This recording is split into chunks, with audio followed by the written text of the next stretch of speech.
إن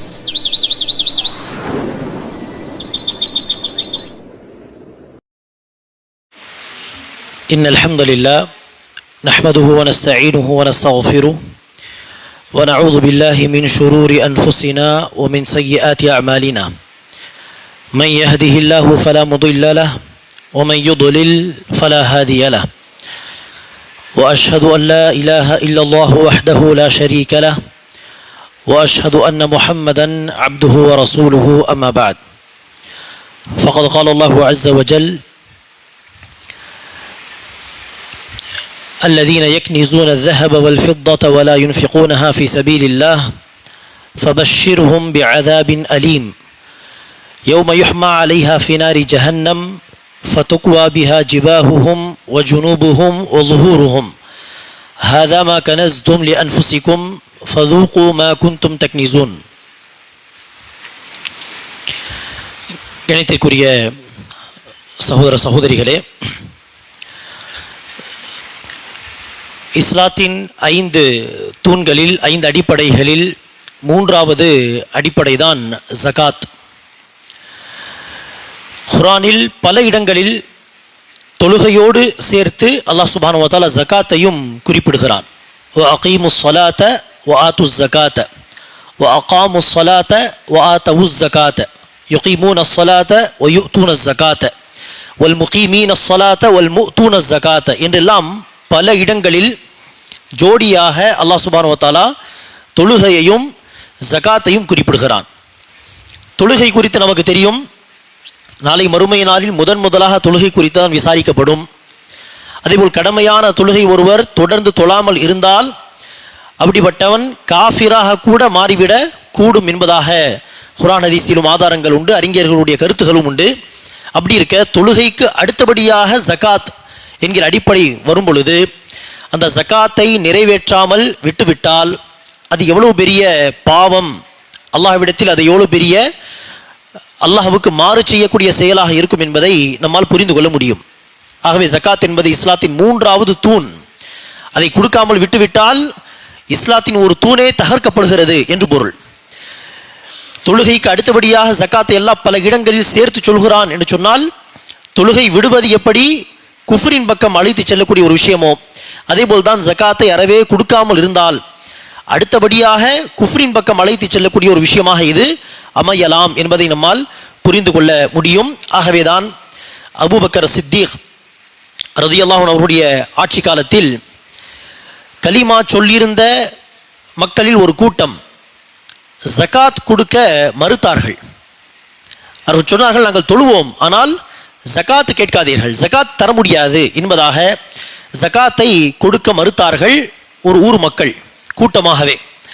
அத்தகைய மக்களுக்கு எதிராக அபூபக்கர் சித்தீக் ரலியல்லாஹு அன்ஹு அவர்கள் போர் அறிவிக்கிறார்.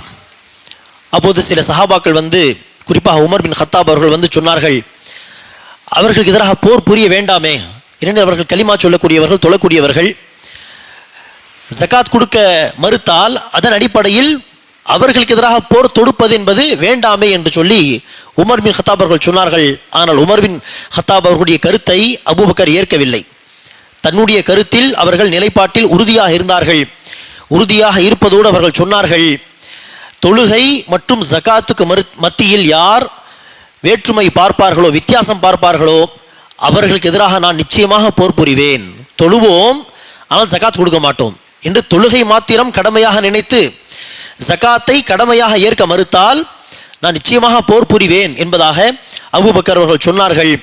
உமர் பின் கத்தாப் அவர்கள் அடுத்து சொல்கிறார், அபூபக்கருடைய அந்த உறுதியான நிலைப்பாட்டை பார்த்த பொழுது இதுதான் சரியான கருத்தாக இருக்கும் என்று நானும் அந்த கருத்தை ஏற்றுக்கொண்டேன் என்பதாக. அபூபக்கருடைய அந்த கருத்து மிக சரியான கருத்து என்பதற்கு நபி மொழியிலும் ஒரு ஆதாரம் உண்டு, நேரடியான ஆதாரம். என்ன ஆதாரம் என்று சொன்னால், நபி ஸல்லல்லாஹு அலைஹி வஸல்லம் அவர்கள் சொன்னார்கள், உமிர்து அன் உகாத்தில الناس حتى يشهدوا أن لا إله إلا الله وأني رسول الله ويقيموا الصلاة ويؤتوا الزكاة. கலிமாவை சொல்லி தொழுகையை நிலைநாட்டி ஜகாத் கொடுக்கும் வரை காஃபிர்களோடு போர் புரியும்படி நான் ஏவப்பட்டுள்ளேன். காஃபிரான அந்த சமூகம் கலிமா சொன்ன பிறகு தொழுகை நிலைநிறுத்தி ஜகாத்தை கொடுக்க ஆரம்பித்து விட்டால் فَإِذَا فَعَلُوا ذَلِكَ عَصَمُوا مِنِّي دِمَاءَهُمْ وَأَمْوَالَهُمْ தன்னுடைய பொருளாதாரத்தையும் தன்னுடைய இரத்தத்தையும் அவர்கள் பாதுகாத்துக் கொள்வார்கள். அதாவது அவர்களுக்கு எதிராக போர் புரிவது அனுமதிக்கப்பட்டதாக இருக்காது, ஹராமாகிவிடும். ஆகவே போர் புரிவதற்கு உள்ள சட்டம் என்னது? கலிமா சொல்லாத, தொழாத, ஜகாத் கொடுக்காத மக்களாக அவர்கள் இருக்க வேண்டும். அப்போதுதான் அரசாங்கம் சார்பாக, அதாவது இஸ்லாமிய ஆட்சி சார்பாக போர் புரிய முடியும். அவர்கள் கலிமா சொல்லி தொழுது ஜகாத் கொடுக்க ஆரம்பித்து விட்டால் போர் புரிவது ஹராம். ஆகவே பாருங்கள், 3 கடமைகளை ரசூல் அவர்கள் சேர்த்து சொல்கிறார்கள். இது எல்லாம் எதற்காக நாம் சொல்கிறோம் என்று சொன்னால், ஜகாத் என்பது இஸ்லாத்தின் ஒரு அடிப்படை கடமை. அந்த கடமையை நிறைவேற்றுவதில் நாம் அலட்சியம் காட்டக்கூடாது. காசு பணத்தின் மீது உள்ள பேராசை காரணமாக ஜகாத் என்கிற அந்த கடமையை நிறைவேற்ற நாம் தவறிவிட்டால் அது குஃப்ரின் பக்கம் நம்மை அழைத்து செல்லக்கூடிய ஒரு விஷயமாக கூட அமையலாம். ஜகாத் கொடுக்காமல் இருக்கக்கூடிய மக்களின் அதாபை குறித்து அல்லாஹ் சுப்ஹானஹு வ தஆலா சொல்லும் பொழுது, சூரத்து தௌபாவில் அல்லாஹ் சுப்ஹானஹு வ தஆலா சொல்கிறான், எவர்கள் தங்கத்தையும் வெள்ளியையும் சேர்த்து வைக்கிறார்களோ, அதை செலவு செய்வதில்லையோ, அத்தகைய மக்களுக்கு நோவினை தரும் வேதனை உண்டு என்று நபியே நீங்கள் நற்செய்தி சொல்லுங்கள். தங்கத்தை வெள்ளியை அல்லாஹ்வின் பாதையில் செலவு செய்யாமல் சேர்த்து வைக்கக்கூடிய மக்களுக்கு நோவினை தரும் வேதனை உண்டு என்று சொல்லுங்கள். என்ன வேதனை? அவர்கள் சேர்த்து வைத்த அந்த தங்கமும் வெள்ளியும் நெருப்பாக மாற்றப்பட்டு, அந்த நெருப்பால் அல்லாஹ் சுப்ஹானஹு வ தஆலா அவர்களுடைய நெற்றி, அவர்களுடைய விலாப்புறங்கள், அவர்களுடைய முதுகுகளை அல்லாஹ் சுப்ஹானஹு வ தஆலா நோவினை செய்வான். நோவினை செய்யும் பொழுது அல்லாஹ் அவர்களை பார்த்து சொல்வான், நீங்கள் சேர்த்து வைத்த தங்கம் வெள்ளி என்கிற அந்த செல்வம் இதுதான், அதனுடைய சுவையை சுவைத்து பாருங்கள். ஆக என்பார்களே, ஜகாத் கொடுக்காமல் நாம் வைக்கக்கூடிய அந்த பொருளாதாரம் நம்முடைய பொருளாதாரமே கிடையாது. என்னுடையது என்று சொல்ல நாம் சேர்த்து வைப்போம். ஆனால் அந்த பொருளாதாரம் அசாபாக மாறிதான் வரும். சேர்த்து வைத்து ஏதாவது பிரயோஜனமா யோசித்து பாருங்கள். சேர்த்து வைத்த பொருளாதாரத்தை உலகத்திலும் நாம் பயன்படுத்தவில்லை. சேர்த்து வைக்கப்பட்ட பொருளாதாரம், அது பயன்படுத்திய பொருளாதாரம் அல்ல, சேர்த்து வைத்த பொருளாதாரம். அதை நாமும் என்ன செய்யவில்லை? உபயோகப்படுத்தவில்லை. நாளை மறுமை நாளிலும் அது நமக்கு பிரயோஜனம் தராது, மாறாக அது அசாபாக மாற்றப்படும். சில செய்திகளில் ஜகாத் கொடுக்கப்படாத பொருளாதாரம் ஹபரிலே பாம்பாக மாறி வரும் என்கிற தகவலும் உண்டு. அதே மாதிரி இன்னொரு தகவல், ஒரு சஹாபிய பெண்மணி, யமன் நாட்டை சார்ந்த ஒரு பெண்மணி இஸ்லாத்தை தழுவியிருந்தார்கள். அவர்கள் தன்னுடைய மகளை தன்னோடு அழைத்து வந்தார்கள் ரசூலிடம். அந்த சிறுமியுடைய கையில் 2 குண்டான வளையல்கள் இருந்தன. குண்டாக 2 வளையல்கள் இருந்தன. நபி ஸல்லல்லாஹு அலைஹி வஸல்லம் அவர்கள் அந்த வளையல்களை பார்த்ததும் அந்த பெண்மணியை பார்த்து கேட்டார்கள், ஹல் துஅத்தீன ஜகாத்தஹா, இந்த வளையல்களுக்கான ஜகாத்தை நீங்கள் கொடுத்து வருகிறீர்களா, கொடுப்பதுண்டா? அதற்கு அந்த பெண்மணி இல்லை யா ரசூலல்லாஹ் என்று சொல்ல, அதற்கு நபிகள் நாயகம் ஸல்லல்லாஹு அலைஹி வஸல்லம் அவர்கள் சொன்னார்கள், அப்படி இருக்க இந்த வளையல்களுக்கு பதிலாக அல்லாஹ் உங்களுக்கு நெருப்பால் ஆன வளையல்களை அணிவிப்பானே, அதை நீங்கள் பொருந்தி கொள்வீர்களா என்று கேட்க, உடனே அந்த பெண்மணி பயந்து அந்த வளையல்களை கலற்றி ரசூல் கையில் கொடுத்து விட்டார்கள். நீங்களே இதை ஏழைகளுக்கு சதகாவாக கொடுத்து விடுங்கள் யா ரசூலல்லாஹ் என்று. ஆகவே இந்த ஹதீஸ் என்ன சொல்கிறது? சேர்த்து வைக்கக்கூடிய அதே பொருளாதாரம் நெருப்பாக மாற்றப்படும். ஆகவே ஏதாவது பிரயோஜனமா யோசித்து பாருங்கள், சேர்த்து வைத்து ஜகாத் கொடுக்காமல். ஆக என்பார்களே, இந்த ஆதாரங்களை எல்லாம் முன்வைத்து ஜகாத் கொடுப்பதில் ஒருபோதும் அலட்சியம் காட்டக்கூடாது. பணத்தின் மீது பேராசை ஜகாத் கொடுக்க விடாமல் நம்மை தடுத்து விடக்கூடாது. ஜகாத் கொடுக்காமல் சேர்த்து வைக்கும் அந்த காசு இம்மையிலும் எனக்கு பிரயோஜனம் தராத காசு. காரணம், நான் அதை சாப்பிடவில்லை, ஆடையாக உடுத்தவில்லை, சதகாவாக கொடுத்து நன்மையாக மாற்றவும் இல்லை. சேர்த்து வைக்கப்பட்ட காசு அது. இங்கும் எனக்கு அது பிரயோஜனம் இல்லை, மறுமையிலும் அது எனக்கு பிரயோஜனம் இல்லை.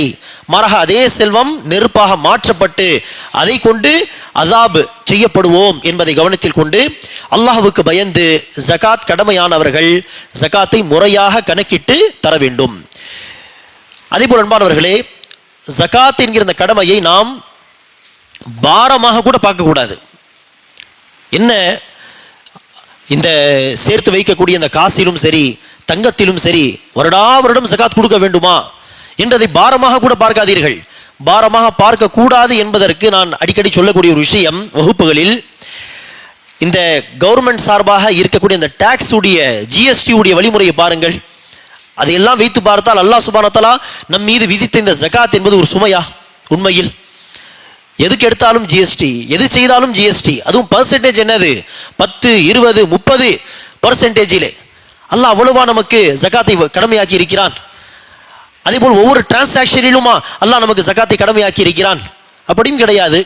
அடுத்து நாம் இன்ஷா அல்லாஹ் ஜகாத்துடைய சட்டங்களை சுருக்கமாக சொல்வோம். ஜகாத் கடமையாக்கப்பட்ட பொருட்கள் என்று பார்த்தாலும் ஒவ்வொரு பொருளிலும் ஜகாத் கடமை கிடையாது. அதிலும் எந்த பொருளில் ஜகாத் கடமையோ அந்த பொருளிலும் கொஞ்சோண்டு இருந்தாலே ஜகாத் கடமை அப்படி கிடையாது. அது ஒரு அளவை அடைந்தால்தான், அந்த அளவை நிசாப் என்று சொல்வோம், நிசாபை அடைந்தால்தான் ஜகாத் கடமை. அதே போல மாதா மாதம் கொடுக்க வேண்டும் அப்படியும் கிடையாது. வருடத்தில் ஒரு முறை. சரி, எவ்வளவு கொடுக்க வேண்டும், 20%, 30%, அப்படியும் கிடையாது, 2.5%. ஆகவே ஒவ்வொரு பொருளில் ஜகாத் கடமை இல்லை. அந்த ஒவ்வொரு எந்த பொருளில் ஜகாத் கடமையோ அந்த பொருளிலும் ஓரளவுக்கு பொருள் இருந்தாலே ஜகாத் கொடுக்க வேண்டும் அப்படியும் கிடையாது. அது நிசாபை அடைந்தால்தான் ஜகாத் கடமை. நிசாபை அடைந்த பிறகும் உடனே கொடுக்க வேண்டும் என்கிற சட்டமோ மாதா மாதம் கொடுக்க வேண்டும் என்கிற சட்டமோ கிடையாது. மாறாக வருடம் பூர்த்தியான பிறகு வருடம் தான் கொடுக்க வேண்டும். அதே போல ஜகாத்தாக கொடுக்க வேண்டிய அந்த தொகை, அந்த விஷயமானது 10%, 20% அப்படியெல்லாம் கிடையாது, 2.5% மாதிரி தான். அப்படி இருக்க அன்பானவர்களே, ஜகாத் என்பது ஒரு சுமையே கிடையாது. நம்முடைய பொருளாதாரத்தின் ஒரு சின்ன பகுதியை தான் அல்லாஹ் தர்மமாக அல்லாஹுடைய ஹக்கையும் ஏழைகளுடைய ஹக்கையும் கொடுக்கும்படி சொல்கிறான். ஆகவே அன்பானவர்களே, இதை சுமையாக பார்க்காமல் இது இலகுவான சட்டம் சொல்ல போனால் அல்லாஹ் சுப்ஹானஹு வ தஆலா நமக்கு நிறைய பொருளாதாரத்தை கொடுத்து அதில் ஒரு சின்ன பகுதியை தான் ஏழைகளுடைய ஹக்கை கொடுத்து விடுங்கள் என்பதாக சொல்கிறான். இது சுமையே கிடையாது என்பதாக தன்னுடைய மனதை பக்குவப்படுத்திக் கொள்ள வேண்டும். ஜகாத்தை அல்லாஹ்வுக்கு பயந்து முறையாக தர வேண்டும். சரி, ஜகாத்துடைய சட்டங்கள் என்ன என்று பார்த்தால், முதலாவதாக ஜகாத் கடமையாகும் பொருட்கள் என்ன? வசிக்கக்கூடிய நாம் ஒரு வீட்டில் வசிக்கும், சொந்த வீடு தான் வசிக்கிறோம், அந்த வீட்டுக்கெல்லாம் ஜகாத் கொடுக்க வேண்டுமா என்று கேட்டால் இல்லை. சரி, சொத்தாக பல வீடுகளை வாங்கி வைத்திருக்கிறோம் அல்லது பிளாட்டை வாங்கி வைத்திருக்கிறோம், நிலங்கள், அதுக்கெல்லாம் ஜகாத் தர வேண்டுமா என்று சொன்னால் அதற்கும் ஜகாத் கிடையாது. சரி, வீட்டில் விலை மதிப்புள்ள பொருட்களை பயன்படுத்துகிறோம், வாஷிங் மெஷின் அல்லது ஃப்ரிட்ஜ், சோஃபா செட் என்று அதெல்லாம் பார்த்தாலே பல லட்சம் இருக்கலாம் உதாரணத்திற்கு, அதற்கு ஜகாத் கிடையாது. வாகனங்கள் உண்டு, கார் உண்டு, பைக் உண்டு, பல வண்டிகள் உண்டு, அதற்கெல்லாம் ஜகாத் உண்டா இருக்கிறால் அதுக்கும் ஜகாத் கிடையாது.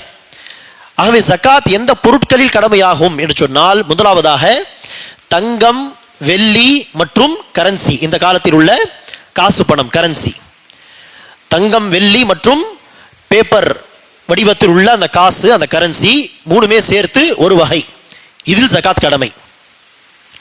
இரண்டாவதாக வியாபார பொருட்கள். வியாபார பொருட்கள் என்று சொல்லும் பொழுது இதில் காய்கறி வியாபாரம் அல்லது ஃப்ரூட்ஸ் வியாபாரம்லாம் வராது. எந்த பொருளை ஸ்டாக்காக வைத்து வியாபாரம் செய்ய முடியுமோ அத்தகைய பொருள் தான் இதில் வரும். அழுகி போகக்கூடிய, சீக்கிரமாக அழுகி போகக்கூடிய விஷயங்களுடைய வியாபாரம்லாம் இதில் வராது. அழுகி போகாமல் ஸ்டாக்காக வைத்து வியாபாரம் செய்ய முடியுமான பொருட்கள், அது பிளாஸ்டிக்காக இருக்கட்டும் அல்லது மளிகை பொருட்களாக இருக்கட்டும், அத்தகைய வியாபார பொருட்களுக்கு தான் ஜகாத் கடமை. வியாபார பொருட்கள் இரண்டாவதாக. மூன்றாவதாக விளைச்சல். விளைச்சலிலும் காய்கறி அல்லது ஃப்ரூட்ஸ் உடைய விளைச்சல் வராது. இது அல்லாமல் அரிசி, பருப்பு போன்ற விளைச்சல்களில் ஜகாத் உண்டு. ஆகவே ஜகாத் எந்த பொருட்களில் கடமையாகும் என்று பார்த்தால், தங்கம், வெள்ளி மற்றும் கரன்சி, பேப்பர் கரன்சி, வியாபார பொருட்கள், விளைச்சல், இறுதியாக கால்நடைகள், ஒட்டகம், மாடு, ஆடு போன்ற இந்த கால்நடைகளில் ஜகாத் கடமை. இதுதான் ஜகாத் கடமையாக கூடிய பொருட்கள். இந்த ஜகாத்துடைய பொருட்களில் வசிக்கும் வீடோ அல்லது வாங்கி வைத்த வீடுகளோ, நிலங்களோ, பயன்படுத்தக்கூடிய பொருட்களோ அல்லது வீட்டு அந்த ஃபர்னிச்சர் போன்ற பொருட்களோ அல்லது வாகனமோ இதெல்லாம் உள்ளடங்காது. அதே போல பெரிய பெரிய கம்பெனியில் மிஷினரிஸ் வைத்திருப்பார்கள். அந்த மிஷினரியே கோடிக்கணக்கில் அல்லது லட்சக்கணக்கில் இருக்கலாம், அதற்கெல்லாம் ஜகாத்து கடமை கிடையாது. கம்பெனியில், ஃபேக்டரியில் வைக்கக்கூடிய மிஷின்கள், கடையில் வைக்கக்கூடிய மிஷின்கள், அதற்கெல்லாம் ஜகாத் கடமை கிடையாது. ஆகவே ஜகாத் கடமையாகக்கூடிய பொருட்கள் இந்த 4 விதமான பொருட்கள் தான். தங்கம், வெள்ளி மற்றும் கரன்சி ஒரு வகை, வியாபார பொருட்கள் ஒரு வகை, மூன்றாவதாக விளைச்சல், அறுவடை செய்த பிறகு வரக்கூடிய இந்த விளைச்சல், நான்காவதாக கால்நடைகள். கால்நடைகள் என்று சொன்னாலே எக்ஸாக்டாக ஒட்டகம், மாடு, ஆடு, இந்த 3 விதமான கால்நடைகள். இப்போது இது ஜகாத் கடமையாகக்கூடிய பொருட்கள். இப்போது இந்த ஒவ்வொரு பொருளிலும் நிசாப் என்கிற ஒரு அளவு உண்டு. அந்த நிசாபை அடைந்தால்தான் ஜகாத் கடமையாகுமே தவிர, என்னிடத்தில் ஏதோ சேவிங்ஸ் என்கிற பெயரில் வீட்டில் அல்லது பேங்கில் 10,000 ரூபாய் 20,000 ரூபாய் இருக்கிறது சொன்னால் 10-20,000 ரூபாய்க்கு ஜகாத் கடமை என்று கேட்டால் அதுக்கெல்லாம் ஜகாத் கடமை கிடையாது. சரி, தங்கம் வெள்ளி என்கிற பெயரில் ஒரு பெண்மணியிடம் 2 சவரன் நகை உண்டு. அந்த 2 சவரனுக்கே ஜகாத் கடமையாக விடுமா என்று கேட்டால் அதுக்கெல்லாம் ஜகாத் கடமை ஆகாது. ஒரு சின்ன விவசாயி யாரோ இருக்கிறார், அவர் விவசாயம் செய்து அறுவடை செய்கிறார், அதில் 200 கிலோ 300 கிலோ ஏதோ தானியங்கள் வருகிறது, அதுக்கே ஜகாத் கடமை என்று கேட்டால் அதற்கு ஜகாத் கடமை கிடையாது. ஆகவே இந்த ஒவ்வொரு விஷயத்திலும் நிசாப் என்கிற ஒரு அளவு உண்டு. அந்த அளவை தொட்டால்தான் ஜகாத் கடமை. அதுவும் உடனே கடமை அல்ல. விளைச்சல் பொருட்களை தவிர மற்ற விஷயங்களில் நிசாபை தொட்ட பிறகும் 1 வருடம் பூர்த்தியான பிறகுதான் ஜகாத் கடமை. ஆக வரிசையாக இப்போது பாருங்கள், தங்கம் வெள்ளி போன்ற விஷயங்களில் நிசாப் என்ன என்று பார்த்தால், தங்கம் பொறுத்தவரையிலே அந்த காலத்தில் ரசூல் அவர்கள் சொன்ன நிசாபு 20 பொற்காசுகள், 20 தீனார் என்று சொன்னார்கள். 20 கோல்ட் காயின்ஸ். அந்த காலத்தில் பொற்காசுகள் என்ன செய்வார்கள், கொடுத்து பொருட்களை வாங்குவார்கள். இப்போது நாம் பேப்பர் கரன்சியை கொடுத்து பொருட்களை வாங்குவது போல் அந்த காலத்தில் தீனார் என்கிற பொற்காசுகளையும் திர்ஹம் என்கிற வெள்ளிக்காசுகளும் கொடுத்து பொருட்களை வாங்குவார், கொடுக்கல் வாங்கல். அதற்காக தான் இந்த தங்கம் வெள்ளியோடு கரன்சியை நாம் சேர்த்து சொல்கிறோம். மற்றபடி அந்த காலத்தில் பேப்பர் கரன்சி கிடையாது. தங்கம் வெள்ளிக்கு ரசூல் அவர்கள் சொன்ன சட்டத்தை அடிப்படையாக வைத்து பேப்பர் கரன்சியும் நாம் சேர்த்து சொல்கிறோம். தங்கத்தின் நிசாபு 20 பொற்காசு என்று ரசூல் சொன்னார்கள். அதை கிராம் கணக்கில் மாற்றி சொல்வதாக இருந்தால் 85 கிராம். இந்த 85 கிராம் என்பது அநேகமாக 22 கேரட் அடிப்படையாக வைத்து சொல்லப்படும் சட்டம். அதே 18 கேரட் என்றெல்லாம் அடிப்படையாக வைத்து பார்த்தால் 87 89 கிராம் கூட வரலாம். ஆனால் 85 கிராம் என்று சொல்லிவிட்டால் அதைவிட குறைவான கேரட்டுள் அதில் உள்ளடங்கும் இன்ஷா அல்லாஹ். 22 கேரட் தான் பொதுவாக வாங்குவது, அதைவிட குறைவானதும் இன்ஷா அல்லாஹ் 85 கிராம் என்கிற கணக்கில் உள்ளடங்கும். ஆகவே 85 கிராம் தங்கம், இது தங்கத்தின் நிசாப்.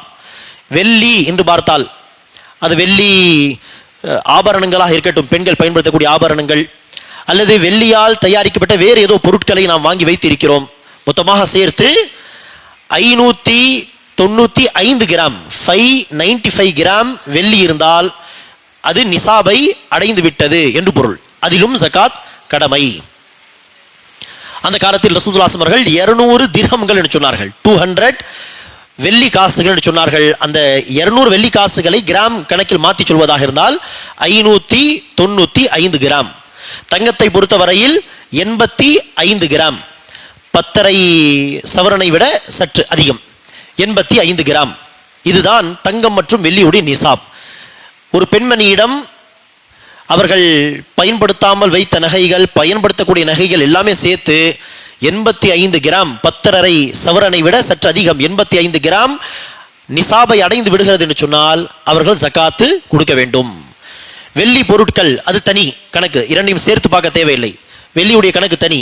595 கிராம் வெள்ளி இருந்தால் அதற்குரிய ஜகாத்தை கொடுப்பது அவசியம், 1 வருடம் கழித்த பிறகு. அதே போல்தான் கரன்சி, காசு இருந்தால் காசுடைய கணக்கு என்ன என்று கேட்டால், காசு பொறுத்தவரையில், கரன்சி பொறுத்தவரையில் தங்கத்துக்கு ரசூல் சொன்ன நிசாபை தான் பேப்பர் கரன்சிக்கும் நாம் என்ன செய்ய வேண்டும், நிசாபாக வைத்துக் கொள்ள வேண்டும். அதாவது 85 கிராம் தங்கம் வாங்குவதற்கு இந்த காலத்தில் ஒரு பேச்சுக்கு, சரியாக கணக்கு தெரியாது, ஒரு பேச்சுக்கு 6 லட்சம் ரூபாய் தேவைப்படுகிறது. 85 கிராம் 10.5 சவரன் வாங்குறதுக்கு 6 லட்சம் ரூபாய் தேவைப்படுகிறது என்று சொன்னால் அந்த 6 லட்சம் தான் கரன்சியுடைய நிசாப். சரி, ஒருவரிடம் தங்கம் ஒரு 50 கிராம் உண்டு, சரியா, 50 கிராம் ஒரு 6-7 சவரன் உண்டு, 50 கிராம்.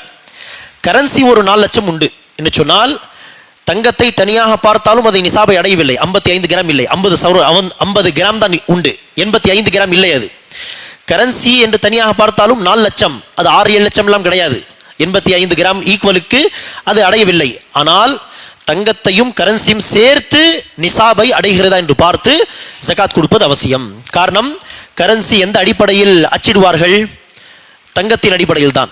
எவ்வளவு, எந்த நாட்டில் எவ்வளவு தங்கம் இருக்கிறது என்பதை பொறுத்துதான் அவர்கள் எவ்வளவு கரன்சி அச்சிடலாம் என்பதை தீர்மானிப்பார்கள். ஆகவே கரன்சி தங்கத்தை அடிப்படையாக கொண்டுதான் இருக்கிறது என்கிற அடிப்படையில் கரன்சி எவ்வளவு இருக்கிறதோ அதையும் தங்கம் எவ்வளவு இருக்கிறதோ இரண்டையும் இணைத்து 85 கிராம் தங்கத்துக்கு சமமாக அது இருக்கிறதா என்று பார்த்து தங்கத்துக்கும் கரன்சிக்கும் சேர்த்து ஜகாத் கொடுப்பது அவசியமாகும்.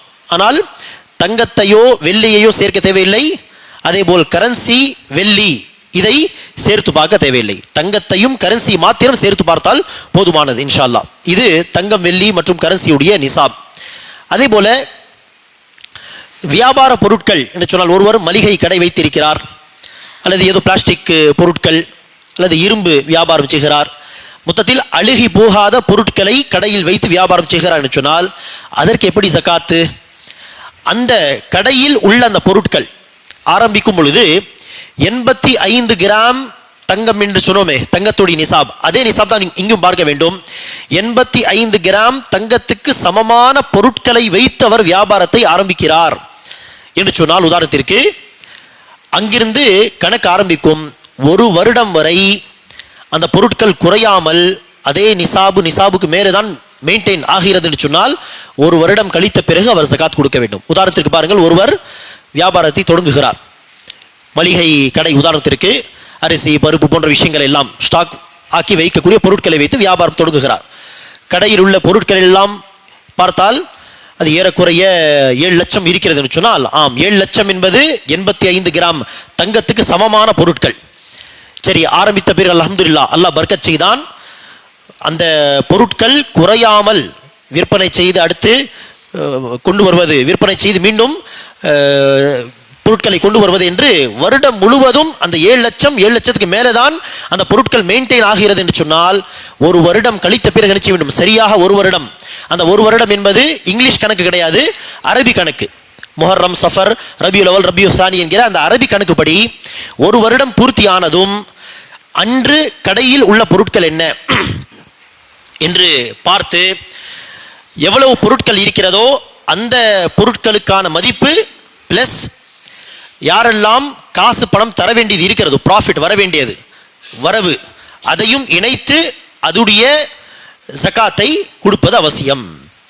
இடையில் பல பொருட்களை நாம் விற்பனை செய்திருப்போமே என்று சொன்னால் விற்பனை செய்வது வாங்குவதெல்லாம் நடக்கும். ஆனால் அந்த நிசாபை அடைந்த பிறகு நிசாபுக்கு கீழே போகாமல் கடையில் எப்போதும் நிசாப் உடைய அளவுக்கு பொருட்கள் இருக்கும், மெயின்டைன் ஆகும் என்று சொன்னால் வருட இறுதியில் என்ன செய்ய வேண்டும்? கடையில் உள்ள பொருட்கள் மற்றும் வரவு இரண்டையும் இணைத்து அதற்கான ஜகாத்தை கொடுக்க வேண்டும். கால்நடை பொறுத்தவரையில் ஒட்டகத்தில் 5 ஒட்டகம் இருந்தால் குறைந்தது ஜகாத் கடமை, நிசாப் 5 ஒட்டகம். மாடு, ஒருவர் மாடு வளர்க்கிறார் என்று சொன்னால் 30 மாடுகள், இது அடிப்படை நிசாப். ஆடுகளில் 40 ஆடுகள். அது அதிகமாக அதனுடைய கணக்கு மாறுபடும். யாருக்காவது தனிப்பட்ட முறையில் ஆடு மாடு வளர்க்கக்கூடியவர்களாக இருந்து இதற்கு எவ்வளவு ஜகாத் தர வேண்டும் என்று ஏதாவது சந்தேகம் கேட்பதாக இருந்தால் நீங்கள் தனிப்பட்ட முறையில் கேட்கலாம். ஆனால் பொதுவாக மக்களுக்கு இந்த விஷயம் பொதுவாக தேவைப்படாது. அடிப்படை நிசாப் மாத்திரம் தெரிந்து கொண்டால் போதும். ஒட்டகத்துக்கு 5 ஒட்டகம், மாட்டில் 30 மாடு இருந்தால்தான் ஜகாத்தே கடமை. 25 மாடுகளுக்கு ஜகாத் கடமை கிடையாது. 30 மாடு, ஆடுகளில் 40 ஆடுகள் இருந்தால்தான் ஜகாத் கடமை. அடுத்தடுத்து அந்த எண்ணிக்கை அதிகமாக அதனுடைய கணக்கு மாறுபடும். இது நிசாப் அளவு. அதேபோல் விளைச்சலில் ஏறக்குறைய 600 கிலோகிராம் விளைச்சல் பொருட்கள் வந்தால்தான் அதில் ஜகாத் கடமை. அறுவடை செய்து பார்த்தால் 600 கிலோகிராம் வந்திருக்கிறது. அரிசி பருப்பு இல்லைனால் கோதுமை 600 கிலோகிராம் வந்தால்தான் அதில் ஜகாத் கடமை. சரி, இது நிசாப் அளவு. எவ்வளவு ஜகாத் கொடுப்பது? ஜகாத்துடைய அளவு என்ன என்று பார்த்தால் தங்கம் 85 கிராம் நிசாப் என்று சொன்னோம். கரன்சியும் அதே 85 கிராமுக்கு ஈக்குவலான சமமான கரன்சி இருந்தால் ஜகாத் கடமை, அல்லது தங்கத்தையும் கரன்சியும் இணைத்து பார்த்தால் 85 கிராமுக்கு ஈக்குவலாக இருந்தாலும் ஜகாத் கடமை.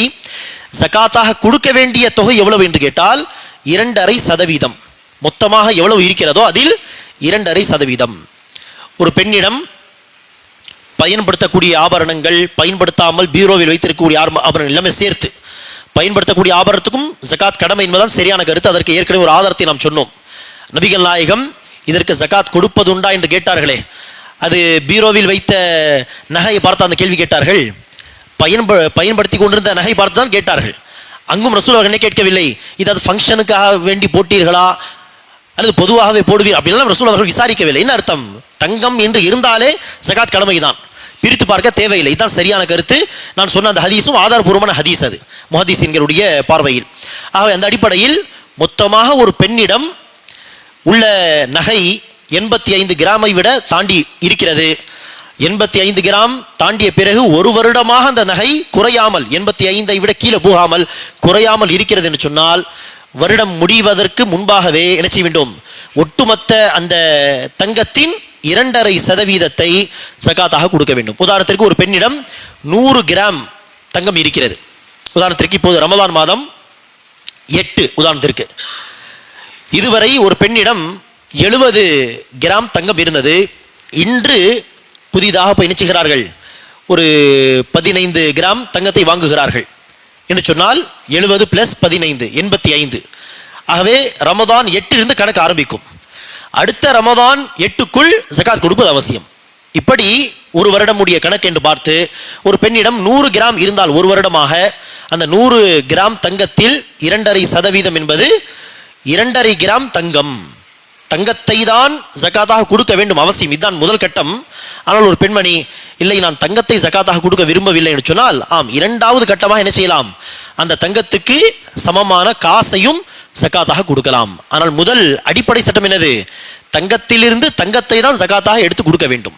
இதை எதற்காக சொல்கிறேன் என்று சொன்னால், சில பெண்கள் கேள்வி கேட்பார்கள், என்னிடம் தங்கம் உண்டு, ஆனால் ஜகாத் கொடுப்பதற்கு கையில் காசு இல்லை, கணவரிடமும் காசு இல்லை என்று சொல்வார்கள். காசு இல்லை என்று சொன்னால் என்ன?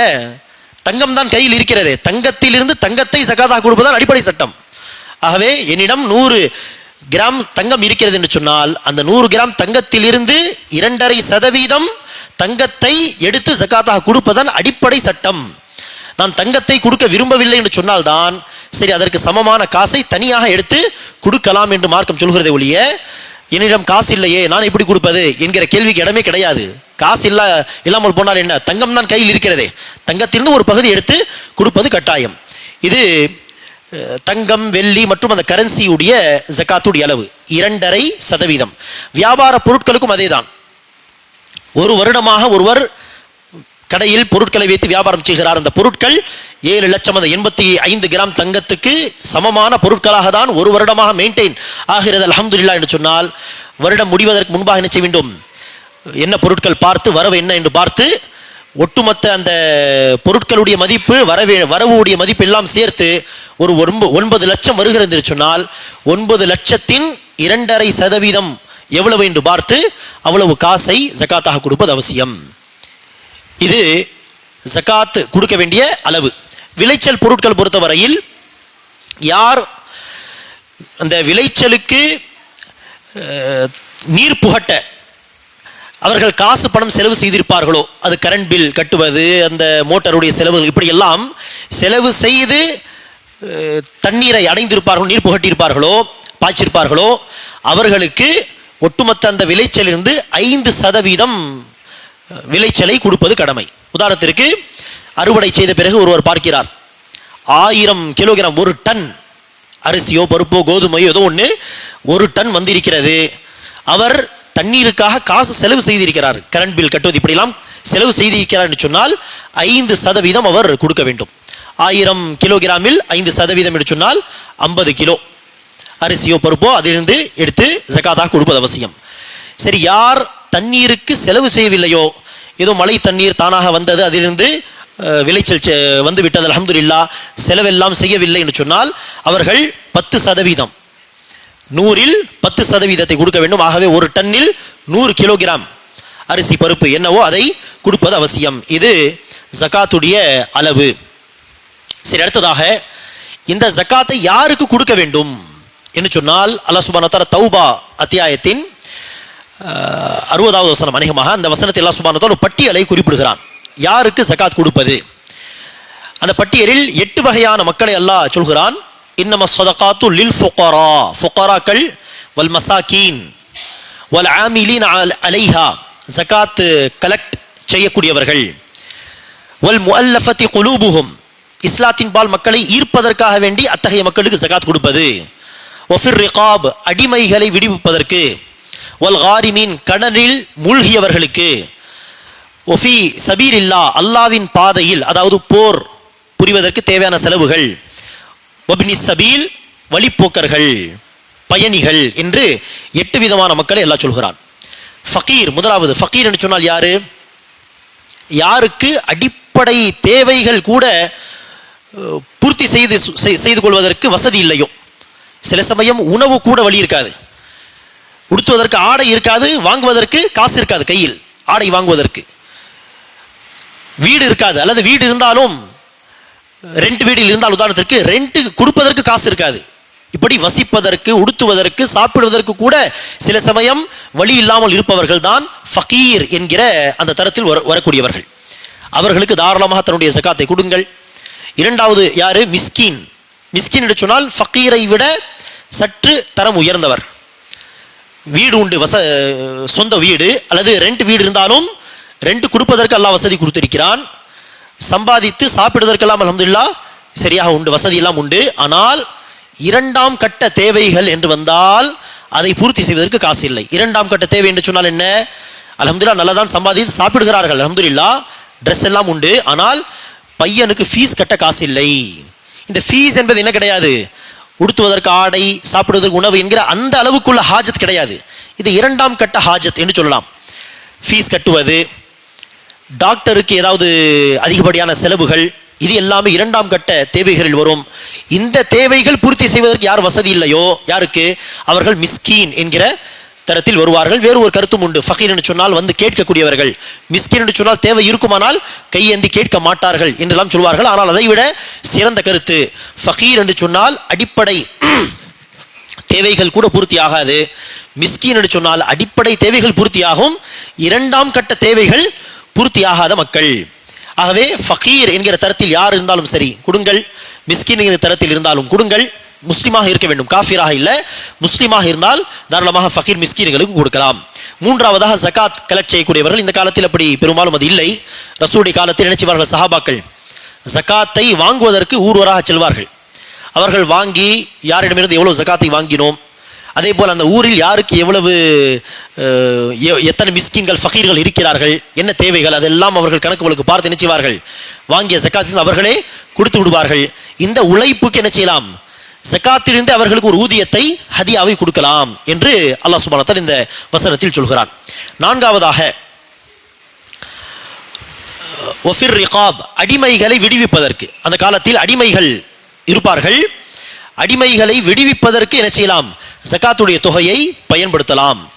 ஐந்தாவதாக வல் முஅல்லஃபதி குலூபுஹும், ஒரு காஃபிர் ஒருவர் இருக்கிறார், ஜகாத்துடைய தொகையை காஃபிருக்கு தருவதாக இருந்தால் இந்த ஒரு வகையில் வந்தால் மட்டும்தான் கொடுக்க முடியும். அது என்னது, காஃபிர் ஒருவர் இருக்கிறார், அவருக்கு முஸ்லிம்களுக்கு ஏற்கனவே சில பழக்க வழக்கங்கள் உண்டு, நெருங்கி வந்து பேசுவார், இஸ்லாத்தை குறித்து விசாரிப்பார். உதாரணத்திற்கு அப்படிப்பட்ட காஃபிருக்கு ஏதோ ஒரு தேவை, பொருளாதார தேவை, அவருக்கு அந்த நேரத்தில் போய் நாம் பொருளாதார உதவியை செய்தால் அல்லாஹ் நாடினால் அவர் இஸ்லாத்துக்கும் வர வாய்ப்புகள் உண்டு என்கிற ஒரு நம்பிக்கை இருந்தால் அத்தகைய காஃபிற்கு கூட என்ன செய்யலாம், ஜகாத்துடைய தொகையை பயன்படுத்தலாம்.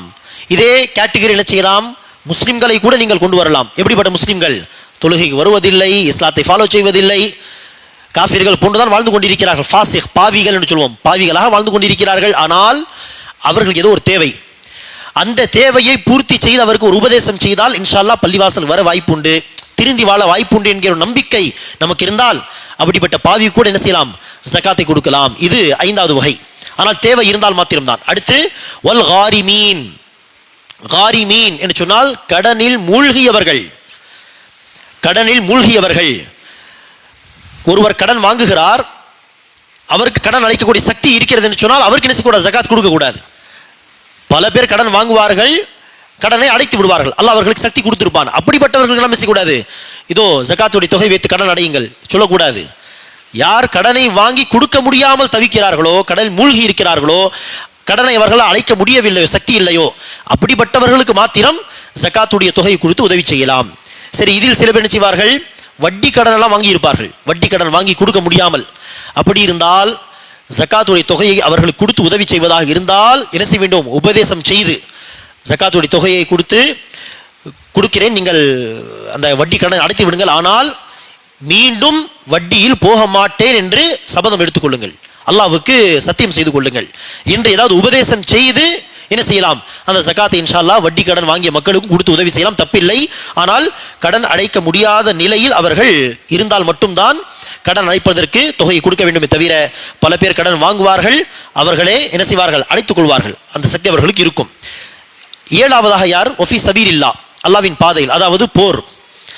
அல்லாஹ் குர்ஆனிலே ஃபீ சபீலில்லா என்கிற வார்த்தையை ஒரு 38 39 முறை பயன்படுத்தி இருக்கிறான். அதில் 35 36 முறை அல்லாஹ் ஃபீ சபீலில்லா என்று சொல்வது எதை, போர் புரிவது. போர் புரிவதை தான் அல்லாஹ் ஃபீ சபீலில்லா, அல்லாஹ்வின் பாதையில் என்று சொல்கிறானே ஒழிய, குர்ஆனில் பெரும்பாலான இடங்களில் ஃபீ சபீலில்லா என்கிற வார்த்தை பொதுவாக, அதாவது நன்மையான காரியங்கள், ஃபீ சபீலில்லா அல்லாஹ்வின் பாதையில் நன்மையான காரியங்களில் என்கிற அர்த்தத்தில் வரவில்லை. ஃபீ சபீலில்லா என்பது போர் என்கிற அர்த்தத்தில் தான் வந்திருக்கிறது. ஆகவே இந்த வசனத்திலும் ஃபீ சபீலில்லா என்பது போரை தான் குறிக்கும். போருக்கு ஆயுதங்கள் வாங்குவது, போருக்கு பயணம் செய்ய வேண்டியது இருக்கும், அந்த பயண செலவுகள், முஜாஹிதீன்களுக்கு ஏதாவது செலவு செய்வது, இப்படிப்பட்ட விஷயங்களுக்காக ஜகாத்துடைய தொகையை பயன்படுத்தலாம் என்று பொருள். இந்த வார்த்தையில் ஃபீ சபீலில்லா, அல்லாஹ்வின் பாதையில் என்கிற இந்த வார்த்தையில் என்ன செய்யாது, பொதுவான நன்மையான விஷயங்கள் உள்ளடங்காது.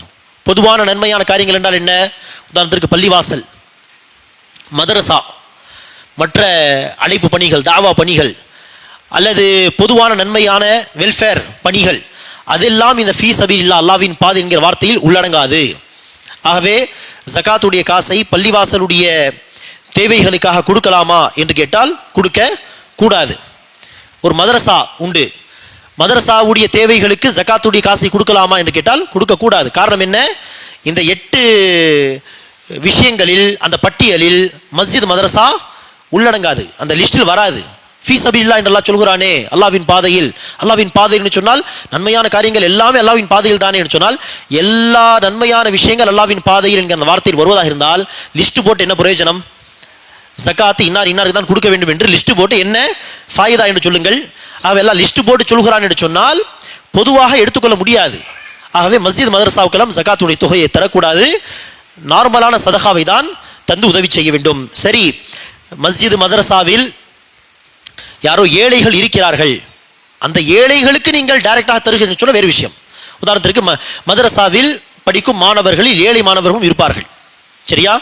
அந்த மதரசா நிர்வாகிகள் கேட்கிறார்கள், நீங்கள் ஜகாத்துடைய தொகையும் தரலாம், அந்த ஜகாத் காசை பொதுவாக மதரசாவுடைய பணிகளுக்கு நாம் பயன்படுத்த மாட்டோம்.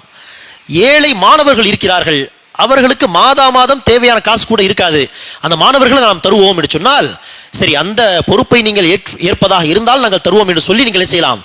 ஏழை மிஸ்கின் என்கிற தரத்தில் வருவதின் காரணமாக அந்த ஏழை மாணவர்கள் மிஸ்கின் ஃபகீர் என்கிற தரத்தில் வருவார்கள் என்கிற அடிப்படையில் செய்யலாம். சரி, உங்களுடைய பொறுப்பில் தருகிறேன், நீங்கள் அந்த ஏழை மாணவர்களுக்கு மாத்திரம் இதை கொடுங்கள் என்று பொறுப்பாக என்ன செய்யலாம், அவர்கள் கொடுக்கலாம். மற்றபடி மதரசாவுடைய பொதுவான வேலைகளுக்கு கொடுக்கக்கூடாது, மஸ்ஜிதுடைய பொதுவான வேலைகளுக்கு அதை கொடுக்கக்கூடாது. மஸ்ஜிதில் வேலை செய்யக்கூடிய ஒரு ஊழியர் இருக்கிறார், ஒரு ஹாதிம் இருக்கிறார், அவர் ஏழை என்று சொன்னால் அவர் கொடுங்கள்.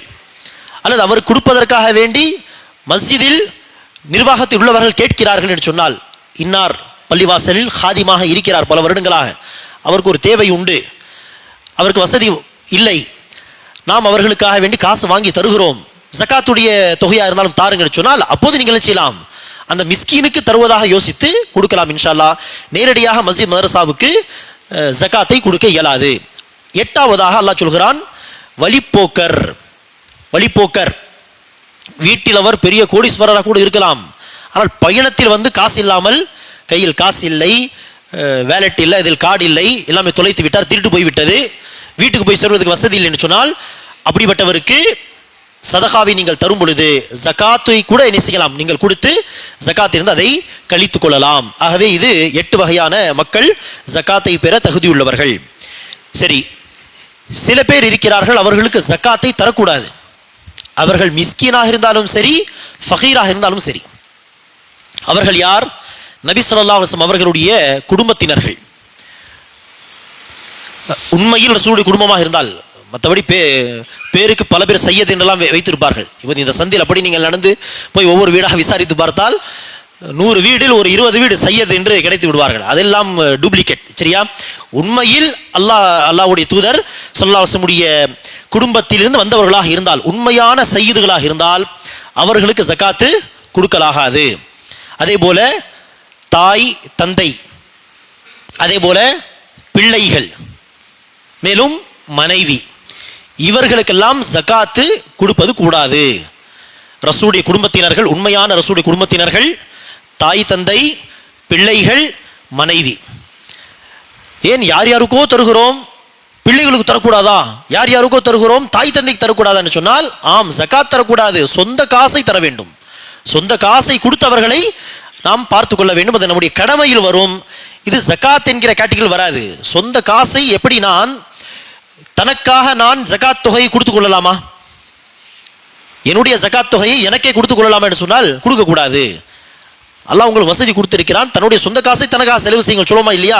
அதே போல் தான் எப்படி தன்னுடைய காசை, சொந்த காசை செலவு செய்து தன்னுடைய தேவைகளை நாம் பூர்த்தி செய்து கொள்வோமோ, அதே போல் தான் சொந்த காசை கொடுத்து தாய் தந்தையை நாம் பார்த்து கொள்ள வேண்டும். சொந்த காசை செலவு செய்து பிள்ளைகளை பார்க்க வேண்டும். சொந்த காசை செலவு செய்து மனைவியை பார்த்து கொள்ள வேண்டும். இது நம்முடைய பொறுப்பில் வரக்கூடியவர்கள். அதே போல் தான் ரசூலுடைய குடும்பத்தினர்கள். ரசூலுடைய குடும்பத்தினர்கள் என்று அறியப்பட்டால் யாராவது உண்மையில் ஜகாத் கொடுக்காதீர்கள். தன்னுடைய குடும்பத்தினர்களை பார்த்துக் கொள்வது போல் ரசூலுடைய குடும்பத்தை நீங்கள் பாருங்கள், உதவி செய்யுங்கள் அவர்களுக்கு. தன்னுடைய குடும்பமாக நினைத்து, ரசூலுடைய குடும்பத்தினர்கள் நம்முடைய குடும்பம் என்பதாக நினைத்து உதவி செய்யுங்கள். அந்த ஒரு பார்வை கொடுப்பதற்காக தான் நாம் என்ன சொல்கிறோம், ஜகாத் கொடுக்க கூடாது. மற்றபடி அவர்களை பார்ப்பது நம்முடைய கடமை. சொந்த காசை செலவு செய்ய வேண்டும். ஆனால் மனைவி என்ன செய்யலாம், கணவனுக்கு ஜகாத் கொடுக்கலாம். ஏனெனில் கணவனை பார்ப்பது மனைவியுடைய கடமை கிடையாது, மனைவியை பார்ப்பது கணவனுடைய கடமை. ஆகவே சொந்த காசை கொடுத்து பார்க்க வேண்டும். ஆனால் மனைவி மீது கணவனை பார்க்க வேண்டிய, பொருளாதார ரீதியாக பார்க்க வேண்டிய கடமை கிடையாது. ஆகவே பொருளாதாரத்தை அவர்கள் செய்யலாம், ஜகாத்தாக கொடுக்கலாம். இப்னு மஸ்ஊத் சஹாபி, அவர்களுடைய மனைவி ஜைனப் அவர்கள் இப்னு மஸ்ஊதிடம் விசாரித்தார்கள், ஜகாத் தொகையை நான் உங்களுக்கே கொடுக்கலாமா? இப்னு மஸ்ஊத் சொன்னார்கள், எனக்கு தெரியவில்லை, போய் ரசூலிடம் விசாரித்து வா. ஜைனப் ரலியல்லாஹு அன்ஹா ரசூலுடைய வீட்டுக்கு வந்து கதவு தட்டினார்கள். ரசூல் அவர்கள் யார் அப்படி கேட்க, ஜைனப் யா ரசூலுல்லாஹ். ஐயு ஜையானிப், எந்த ஜைனப்? ஊரில் பல ஜைனப்கள் இருக்கிறார்கள், எந்த ஜைனப்? இப்னு மஸ்ஊதுடைய மனைவி. சரி உள்ளே வாருங்கள் என்று ரசூல் அனுமதி கொடுத்த பிறகு உள்ளே வந்து அவர்கள் இந்த விஷயத்தை விசாரித்தார்கள். யா ரசூலுல்லாஹ், நான் ஜகாத் கொடுக்கக்கூடிய தகுதியில் இருக்கிறேன், என்னுடைய ஜகாத் தொகையை என்னுடைய கணவன் இப்னு மஸ்ஊதுக்கே கொடுக்கலாமா என்று கேட்க, தாராளமாக கொடுக்கலாம், அல்லாஹ் உங்களுக்கு 2 மடங்கு நன்மை தருவான். ஒன்று சதகாவுடைய நன்மை, மற்றொன்று உறவை பேணக்கூடிய நன்மை என்பதாக ரசூல் அவர்கள் சொன்னார்கள். ஆகவே மனைவி கணவனுக்கு ஜகாத் கொடுக்கலாம். ஆனால் கணவனுக்கு ஜகாத் கொடுப்பது என்ன நிபந்தனை? கணவர் ஃபகீராக இருக்க வேண்டும், அல்லது மிஸ்கீனாக இருக்க வேண்டும், அல்லது கடனில் மூழ்கியவராக இருக்க வேண்டும். இந்த கேட்டகரியில் வந்தால்தான் கொடுக்க முடியும். அப்படி எடுத்து ஒவ்வொரு மனைவியும் கணவனுக்கு ஜகாத் கொடுத்து விட முடியாது. அந்த கேட்டகரியில் வந்தால் இன்ஷா அல்லாஹ் கொடுக்கலாம். இது ஜகாத்தை பெற தகுதி உள்ளவர்கள் உடைய லிஸ்ட். அதேபோல் யாருக்கு ஜகாத் கொடுக்கக்கூடாது? சரி, தந்தைக்கு ஜகாத் கொடுக்கக்கூடாது என்று சொன்னோம். ஆனால் ஒரு நேரத்தில் தந்தைக்கு ஜகாத்து கொடுப்பதற்கு அனுமதி உண்டு. எப்போது என்று கேட்டால், தந்தை கடன் வாங்கி கொடுக்க முடியாமல் தவிக்கிறார் என்று சொன்னால் மகன் என்ன செய்யலாம், ஜகாத் தொகையை தந்தைக்கு கொடுக்கலாம் கடனை அடைப்பதற்கு. காரணம் என்ன? அடிப்படை விஷயங்களை தந்தைக்கு பூர்த்தி செய்து தருவது பொருளாதார ரீதியாக அது பிள்ளை மீது கடமை. ஆனால் வாங்கிய கடனை எல்லாம் அடைக்க வேண்டிய கடமை மகன் மீது கிடையாது, உயிரோடு இருக்கும் வரை. வஃபாத்தாகிவிட்டால் அந்த கடமை அடுத்து பிள்ளைகளுக்கு வரும். ஆனால் உயிரோடு இருக்கும் வரை தந்தை வாங்கிய கடனை அடைப்பது யார் மீது கடமை இல்லை, மகன் மீது கடமை இல்லை. ஆகவே அந்த விஷயத்தை செய்வதற்கு என்ன செய்யலாம், ஜகாத்துடைய தொகையை கொடுத்து தந்தைக்கு உதவி செய்யலாம். ஆகவே இது ஜகாத் யாருக்கு கொடுக்க வேண்டும் தொடர்பான சில அடிப்படை சட்டங்கள். இந்த ஜகாத் தொடர்பான விஷயத்தில் ஏதாவது சந்தேகம் இருந்தால் இன்ஷா அல்லாஹ் நீங்கள் கேட்டு தெரிந்து கொள்ளலாம். இது அடிப்படை சட்டங்களை நாம் சொல்லியிருக்கிறோம். சொல்லப்பட்ட இந்த சட்டங்களில் உங்களுடைய மனதில் பலவிதமான சந்தேகங்கள் வர வாய்ப்புண்டு. ஆகவே அதை இன்ஷா அல்லாஹ் கேட்டு தெரிந்து கொள்ளலாம். ஜகாத்து ஒரு வருடம் பூர்த்தியான அவசியம் கொடுக்க வேண்டும் என்று சொன்னோம். தாமதப்படுத்துவது ஹராம், ஆனால் முன்கூட்டி கொடுப்பது அனுமதிக்கப்பட்டது. சரியா? ஜகாத் என் மீது உதாரணத்திற்கு ஜகாத் கடமையாகிறது ரபியுல் அவல் மாதத்தில். ரபியுல் அவல் மாதம் வருவதற்கு இன்னும் 5 மாதங்கள் உண்டு. இடையில் ரமதான் மாதம் வந்திருக்கிறது. நான் என்ன செய்யலாம், முன்கூட்டியே ரமதான் மாதத்தில் கொடுத்தால், ஜகாத் கொடுத்தால் அது இன்னும் அதிகமான கூலி கிடைக்குமே என்று முன்கூட்டியே நான் கொடுக்கலாம், அனுமதி உண்டு. ஆனால் ஒரு வருடம் பூர்த்தியான பிறகும், அரபி கணக்குப்படி ஒரு வருடம் பூர்த்தியான பிறகும் தாமதப்படுத்தி கொடுப்பதற்கு அனுமதி இல்லை. தாமதப்படுத்துவது ஹராம். முன்கூட்டி கொடுப்பதற்கு அனுமதி உண்டு. முன்கூட்டி மொத்தமாகவே கொடுத்தாலும் சரி, அல்லது பகுதி பகுதியாக கொடுத்தாலும் சரி. ரபியுல் மாதத்தில் என் மீது ஜகாத் கடமையாக போகிறது. ஆனால் இப்போதே ரமதான் மாதத்தில் யாரோ ஒருவர் என்ன செய்கிறார், மிஸ்கின் அல்லது ஃபகீர் வந்து கேட்கிறார்.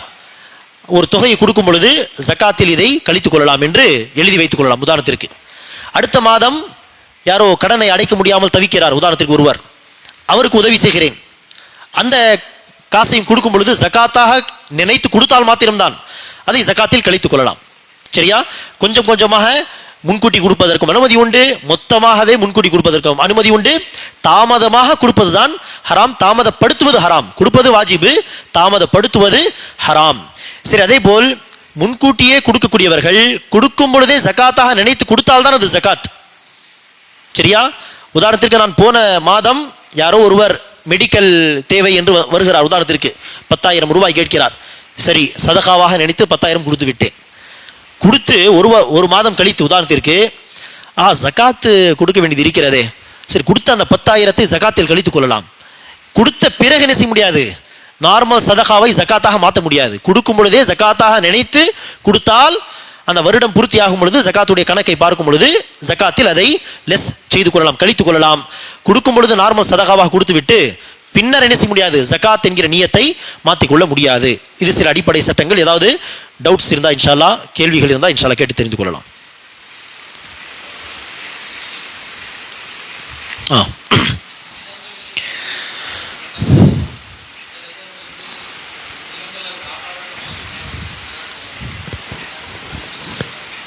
எது கேட்குறீங்க? லேண்ட். ஆமாம்மா, ஆமாம்மா, ஆமாம். சொத்தா வாங்கி வச்சிருந்தா நிலங்கள், அதுக்கு ஜகாத் இல்லை. ரியல் எஸ்டேட் பண்ணுறாங்கன்னா அது வியாபார பொருட்கள்னு சொன்னோம் இல்லையா, அதில் வந்துடும். அழுகி போகாத பொருட்களை வச்சு வியாபாரம் செஞ்சால் அதுக்கு ஜகாத் கடமைன்னு சொன்னோம் இல்லையா. அப்போ ரியல் எஸ்டேட் பண்ணுறவங்க வியாபாரம் செய்கிறாங்க, ஆகவே அந்த நிலத்துக்கு உங்கள் ஜகாத் கொடுக்கணும். ஆனால் கண்டிஷன் என்ன, அது நிசாபை தாண்டி இருக்கணும். ஒரு நிலத்தை வாங்குறாங்க, ரியல் எஸ்டேட் பண்ணக்கூடிய, வாங்குறது விற்கிறது தான் அவங்களுடைய வேலை. அப்போ வாங்கி வச்ச அந்த நிலத்தின் மதிப்பு வந்து 85 கிராமுக்கு மேலே இருக்குது, 7 லட்சத்துக்கு மேலே இருக்குது, 10 லட்சம் 15 லட்சம் அதோடைய ரேட்டு. ஒரு வருஷமாக அப்படியே இருக்குது, விற்பனை ஆகலை. ஒரு வருஷம் பூர்த்தி ஆகும்பொழுது என்ன செய்யணும், அன்றைக்கி அந்த லேண்டுடைய ரேட் என்ன விசாரித்து அதிலிருந்து ஒரு 2.5% அவங்க ஜகாத் கொடுத்தாகணும். அப்போது ரியல் எஸ்டேட் பண்ணுறவங்க ஜகாத் கொடுக்கணும். சொத்தாக வாங்கி வச்சவங்க ஜகாத் கொடுக்க தேவையில்லை. அல்லது தன்னுடைய சுய தேவைக்காக வேண்டி ஒரு கட்டத்தில் விற்பனை செய்கிறாங்கன்னா அதுக்கும் அவங்க இன்ஷா அல்லாஹ் ஜகாத் கொடுக்க தேவையில்லை. அல்லாஹு அலம்.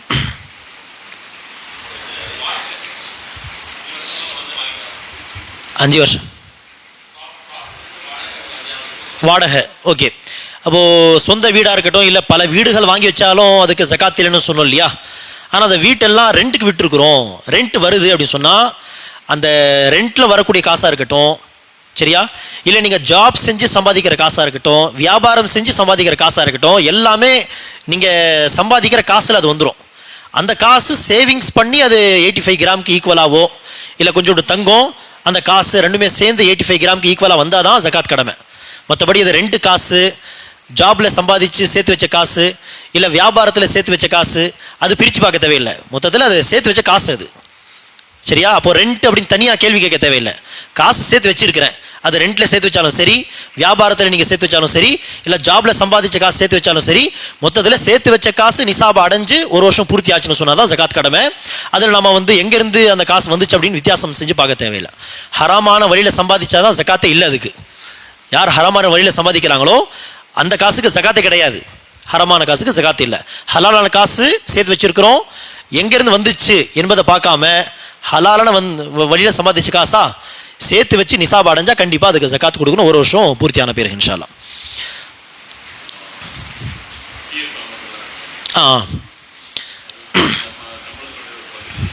சரி, ஆமாம். அது அந்த காசு வந்து இப்போ இடையில வேலையை விட்டுட்டா அது வந்துருமா அது? இல்லை, அதாவது ஏதாவது கண்டிஷன்ஸ் இருக்கா, 20 வருஷம் இருக்கணும் 30 வருஷம் இருக்கணும் அப்படின்ட்டு? அப்படின்லாம் இல்லை, வேலை விட்டுட்டா வந்துடும். அந்த மாதம் வரைக்கும் எவ்வளோ கிளைம் பண்ணி வாங்கிக்கலாம். சரி, ஓகே. என்ன பேர் அதுக்கு? பிஎஃப் ஐயா, பிஎஃப். Okay, PF. அப்போ பிஎஃப் உடைய காசும் நமக்கு சொந்தமான காசு தானே அது. நம்முடைய சேலரியிலேருந்து ஒரு பகுதி அவங்க என்ன செய்கிறாங்க, பிடிச்சி வச்சுக்கிறாங்க. அப்போ நம்முடைய சேலரியில் எவ்வளோ அவங்க பிடிச்சி வைக்கிறாங்களோ அந்த காசு நமக்கு சொந்தமானது. அதில் எக்ஸ்ட்ராவாக அவங்க ஏதாவது போட்டு கொடுக்குறாங்கன்னா அதுக்கு வேறு வேறு சட்டங்கள் வரலாம். ஆனால் நம்முடைய சேலரிருந்து அவங்க பிடிச்சி வச்சது நமக்கு சொந்தமான காசு. இன்றைக்கோ நாளைக்கோ அதை நம்ம கேட்கும்போது அது வந்துட போகுது அப்படின்னு சொன்னால் அதுக்கும் நம்ம என்ன செய்யணும்? சேவிங்ஸ் எங்கிட்ட ஃபார் எக்ஸாம்பிள் 3 லட்சம் இருக்குது, கையில் இருக்குது, சரியா? நகை அப்படின்னு காயின்ஸ்லாம் வாங்கி வச்சுருக்கேன். ஆண்கள் நகையெல்லாம் வாங்கி வைக்க மாட்டாங்க, காயின்ஸ் வாங்கி வைப்பாங்க ஃபார் எக்ஸாம்பிள். அப்போ காயின்ஸ் கொஞ்சோண்டு இருக்குது, காசு ஒரு 3 லட்சம் இருக்குது. பிஎஃப் வந்து இது வரைக்கும் சேர்ந்தது ஒரு உதாரணத்துக்கு ஒரு 1 லட்சம் இருக்குன்னு சொன்னால் அந்த 1 லட்சம் கையில் உள்ள 3 லட்சம் இந்த காயின்ஸை எல்லாம் சேர்த்து நம்ம என்ன செய்யணும்? கணக்கிட்டு கொடுத்தாகணும் கண்டிப்பாக. இதே மாதிரி தான் கடன். என்கிட்ட யாரோ கடன் வாங்கியிருக்கிறாங்க, கொடுக்கல. அவர் ஒரு லட்சம் 2 லட்சம் இருக்குது, என்கிட்ட ஒரு 4 லட்சம் இருக்குது, அவர் ஒரு 2 லட்சம் கொடுக்கணும். காயின்ஸ் கொஞ்சோண்டு இருக்குது ஃபார் எக்ஸாம்பிள் அப்படின்னா அந்த காயின்ஸு சேர்த்து வச்ச காசு வர வேண்டிய அந்த கடன் காசு, ஏன்னா இன்றைக்கோ நாளைக்கும் அந்த கடன் காசு வரப்போகுதுன்னு சொன்னால் எல்லாமே சேர்த்து கணக்கிடணும். ஒருத்தர் வாங்கினாரு, அவர் கொடுக்குற பாடு தெரியல அப்படின்னு சொன்னால் அதை நம்ம லெஸ் பண்ணிக்கலாம். ஆனால் இன்ஷால்ல கொடுத்துருவாரு, ஏமாற்றக்கூடிய நபர் இல்லை. லேட் ஆகுது ஆனால் கண்டிப்பாக வந்துடும் அப்படி சொன்னால் அதையும் நம்ம என்ன செய்யணும்? சேவிங்ஸில் சேர்த்துக்கணும். அப்போ பிஎஃப் காசு, கடனில் வர வேண்டிய காசு அதெல்லாம் நம்ம கணக்கில் சேர்த்துக்கணும். இன்ஷால்லா வராது அப்படின்னு நம்பிக்கை இழந்துட்டோம்னு சொன்னால் அதை சேர்க்க தேவையில்லை. இன்ஷால்லா கொடுப்பாங்க. நினச்ச நேரம் இருக்க முடியாது. அதுக்காக தான் கேட்டேன் நான், அதுக்கு ஏதாவது கண்டிஷன் இருக்கான்ட்டு. சரி சரி.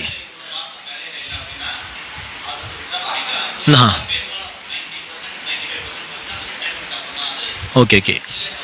அப்படி அந்த கண்டிஷன் இருக்கிறதுனால அதுக்கு நம்ம முழு ஓனராக நம்ம ஆகலைன்னு அர்த்தம் இல்லையா? அப்படி இருக்கும் பொழுது கொஞ்சம் டவுட்டாக தான் இருக்குது. ஆஹா, 3ஆக பிரிப்பாங்க ஏதோ சம்திங்கில் அதை.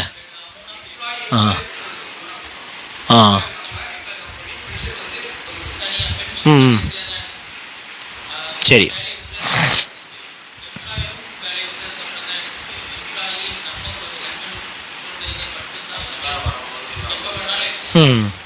அதான் அதை சிம்பிளாக சொல்கிறதா இருந்தால் எந்த தொகை நாமோ கிளைம் பண்ணி வாங்கிக்கலாமோ அதை வந்து நாம கணக்கில் சேர்த்துக்கலாம். எந்த பகுதி நாங்களே வந்து கிளைம் பண்ணாலும் வராதோ கைக்கு, அதுக்கு ஏதாவது சம்திங் கண்டிஷன்ஸ் இருக்குமோ, இட் மீன்ஸ் நம்ம வந்து அதுக்கு முழுமையான ஓனரு, நாம் அந்த காசுக்கு முழுமையான சொந்தக்காரர்கள் கிடையாதுன்னு அர்த்தம். அப்போ அதை நம்ம எக்ஸ்க்ளூட் பண்ணிடலாம், கணக்கில் சேர்க்காம விட்டுலாம் இன்ஷால்லா.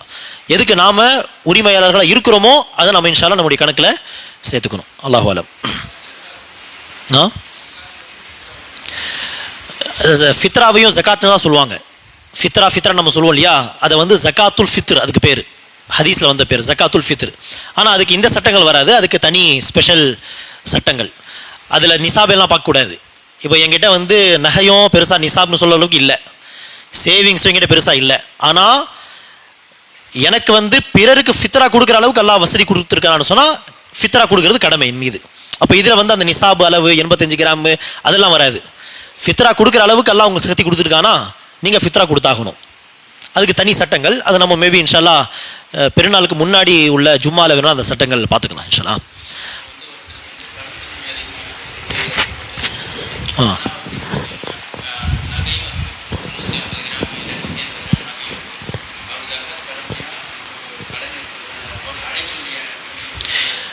கடன் அது வேறு சாப்டரு. ஜகாத் கொடுக்குற அளவுக்கு நிசாப் அடைஞ்ச பொருள் கையில் இருக்குன்னா அது வேறு சாப்டர். இதுக்கு கொடுக்க வேண்டிய ஜகாத் அதை கண்டிப்பாக கொடுத்தாகணும். கடன் இருக்கட்டும், 5 லட்சம் கடன் இருக்கு என் மேலே, ஆனால் நகை இருக்குது, சரியா? ஆண்களுக்கு நகை இருக்காது, பெண்களுக்கு ஃபார் எக்ஸாம்பிள் நகை இருக்குது. அந்த பெண்ணுக்கு ஃபார் எக்ஸாம்பிள் கடனும் இருக்குது 5 லட்சம் கடன் கொடுக்க வேண்டியது, அது ஒரு தனி சாப்டர். அது கையில் நிசாப் அடைஞ்ச பொருள் இருக்குன்னு சொன்னால் அதுக்கான ஜகாத் கொடுக்குறது தனி சாப்டர், அது கண்டிப்பாக கொடுத்தாகணும். என் மேலே கடன் இருக்கே, நான் ஜகாத் கொடுக்கணுமான்னு சொன்னால் ஜகாத்து கொடுக்க வேண்டிய நிசாப் அடைஞ்ச பொருள் இருக்குன்னா கண்டிப்பாக ஜகாத்து கடமை தான்.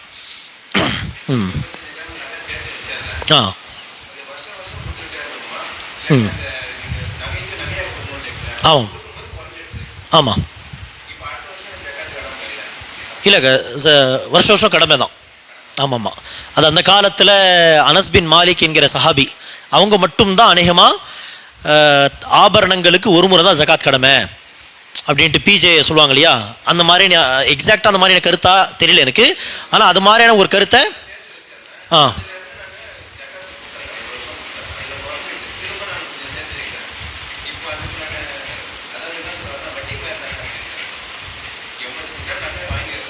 ஓகே.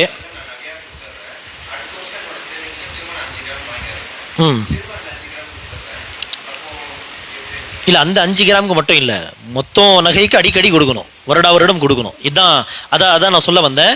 அனஸ் பின் மாலிக் அந்த காலத்தில் இப்படி ஏதோ ஒரு கருத்தை சொல்லியிருந்தாரு. ஆனால் மற்ற அறிஞர்கள் யாரும் சொல்லலை. பிற்காலத்தில் பார்த்தீங்கன்னா உலமாக்கள் மத்தியில் ஏகோபித்த கருத்து அது மாறிடுச்சு. என்னன்னா நகைகளுக்கு அந்த தங்கத்துக்கு வருடம் என்ன செய்யணும், ஜகாத் கொடுக்கணும் என்பதில் ஏகோபித்த கருத்து. ஆரம்பத்தில் ஒரு சஹாபி ஏதோ அப்படி கருத்து சொல்லியிருப்பாரு. ஆனால் பின்னாடி அது ஏகோபித்த கருத்துன்னு சொல்லுவாங்க இல்லையா, இஜ்மா, அப்படி மாறிடுச்சு. அடுத்து யாரும் அப்படியெல்லாம் சொன்னதில்லை சமீப காலம் வரைக்கும் கூட. சமீபத்தில் தான் பிஜே அவங்க இந்த மாதிரியான கருத்து சொல்லியிருக்காங்க அந்த நகை சம்மந்தப்பட்ட விஷயத்தில், தங்கம் விஷயத்தில். ஆனால் வருடம் கொடுக்கணும். அதுக்கு ஒரு ஹதீஸ் நான் சொன்னேன், அது ஒரு ஆதாரம். நபி ஸல்லல்லாஹு அலைஹி வஸல்லம் அந்த நகைகளை, அந்த வளையல்களை பார்த்து என்ன கேட்கல, இதுக்கு ஜகாத் கொடுத்துட்டீங்களான்னு கேட்கல. ஒரு முறை கொடுக்குறதா இருந்தால் எப்படி கேட்கணும், கொடுத்துட்டீங்களா அப்படிதானே கேட்கணும். கொடுக்குறீங்களா அப்படி கேட்குறாங்க ரசூல். கொடுக்குறீங்களான்னு என்ன அர்த்தம், அது அடிக்கடி செய்ய வேண்டிய கடமைன்னு புரியுது. ஆமாம், அப்போ வருடம் கொடுக்கணும். அது குறைஞ்சிட்டே போகுமேனு சொன்னால் குறைஞ்சு போனால் எவ்வளோ குறைஞ்சு போகும், அதிகபட்சம் 84 கிராம் வரைக்கும் தான் குறையும். அதுக்கடுத்து குறையிறது வாய்ப்பு இல்லையே. 84 வந்துச்சுன்னா ஜகாத் கடமை இல்லை, 84 பக்காவாக கையில் இருக்கும் இன்ஷா அல்லாஹ். அதை விட கீழே குறைஞ்சு போக வாய்ப்பு கிடையாது. அந்த மாதிரி விளக்கம் யார் கொடுத்துருக்கா? ஒரு முறை கொடுத்துச்சுன்னா சுத்தமாயிருச்சு, மறுபடியும் அதை சுத்தப்படுத்த தேவையில்லை, இந்த விளக்கம் யாரும் சொல்லியிருக்கா? அப்படிலாம் யாரும் சொன்னது இல்லையே. ஆமாம், அவர் தான் அப்படி சொல்றாரு. அந்த விளக்கம் யாரும் சொல்லியிருக்கா? ரசூல் சொல்லியிருக்காங்களா? இந்த பொருளுக்கு ஒரு முறை ஜகாத் கொடுத்துட்டு அது சுத்தமாயிருச்சு, சுத்தமான பொருளை மறுபடியும் சுத்தப்படுத்த தேவையில்லை அப்படின்ட்டு ரசூல் அப்படி விளக்கம் கொடுக்கலையே. அண்ட் பிஜே உள்பட இந்த கால்நடைகள் இருக்கு இல்லையா, அந்த ஜகாத்துடைய விஷயத்தில் அவர் உள்பட என்ன சொல்றாரு, வருடம் கொடுக்கணும். ஒருத்தர்கிட்ட 40 ஆடு இருக்கு, இந்த வருஷம் ஜகாத் கொடுத்துட்டாரு. ஒரு வருஷம் பூர்த்தி ஆகும் பொழுது மறுபடியும் அதே 40 ஆடுக்கு என்ன செய்யணும், ஜகாத் கொடுக்கணும் அவர். இதை அவங்க கூட ஏற்றுக்கொள்றாங்க. அப்போ அந்த ஆடுக்கு மட்டும் அந்த சுத்தமாயிடுச்சு, அந்த சட்டம் வராதாங்க? சரி,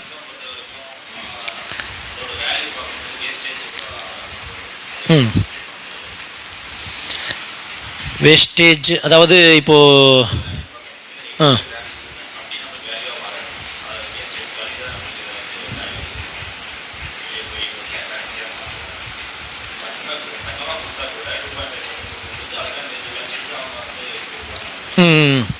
அது அந்த கேரட்டுடைய விஷயத்தில் அது வராதா? 22 கேரட், 18 கேரட், 20 கேரட்.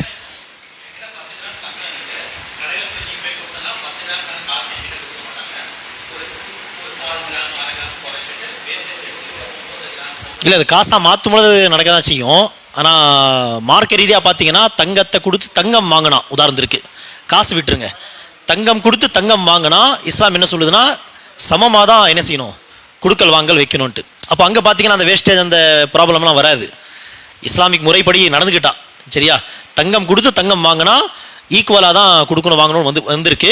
இருந்தாலும் நீங்கள் அதை பற்றி கொஞ்சம் படித்து பாருங்கள் சரியா. அந்த தங்கம் இப்போ ஒரு பெண்மணி கிட்ட 85 கிராம் தங்கம் இருக்குன்னா அந்த 85 கிராம் தங்கத்தில் அந்த கேரட்டுடைய கணக்கெல்லாம் வச்சு பார்த்தா அதில் மொத்தமாகவே இது தங்கம் இருக்காதுல்ல, அதில் சம்திங் வேறு இது ஏன்னா காப்பர் சம்திங் கலந்துருக்கும். ஸோ அதை பேஸ் பண்ணி தான் என்ன சொல்லுவாங்கன்னா 22 கேரட்டாக இருந்துச்சுன்னு சொன்னால் 85 கிராம் நிசாபு. அதே 20 கேரட்டாக இருந்துச்சுன்னா அநேகமாக 87 கிராம் நிசாபு. 18 கேரட்டாக இருந்துச்சுன்னா 89 கிராம் அப்படின்லாம் மாற்றி சொல்லுவாங்க. அது கன்ஃபியூஷனாக இருக்குன்னு சொல்லி தான் பொதுவாக அறிஞர்னு சொல்லிடுவாங்க 85 கிராமில் மற்ற இதெல்லாம் உள்ளடங்கும் அப்படி மாற்றி சொல்லுவாங்க. யாராவது எக்ஸாக்டாக நான் இப்படி பார்த்து தான் நான் கொடுப்பேன்னு சொன்னால் அல்ஹம்துலில்லாஹ். அந்த வேஸ்டேஜ் எல்லாம் கணக்கு பார்த்து, ஃபார் எக்ஸாம்பிள் அது எக்ஸாக்டாக எனக்கு புரியல வேஸ்டேஜ் எல்லாம் அப்படி கழிக்கிறதுன்ட்டு.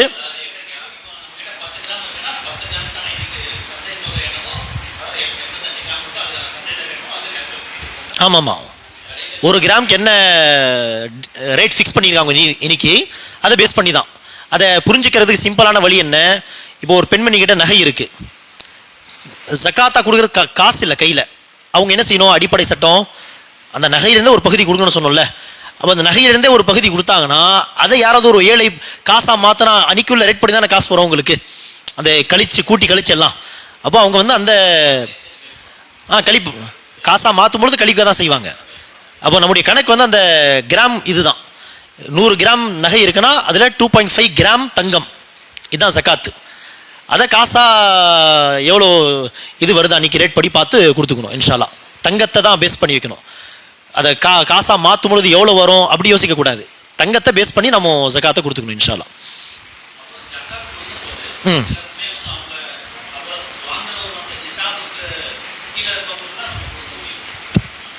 எப்படி இல்லை, ஒருத்தவங்க ஜகாத் கொடுக்குற ஸ்டேஜில் இருக்காங்க, அவங்களுக்கு எப்படி ஜகாத் கொடுக்க முடியும்? ஃபக்கீர் மிஸ்கின்னு சொன்னால் ஆட்டோமேட்டிக்காக அவங்க ஜகாத் கொடுக்குற மக்களாக இருக்க மாட்டாங்க.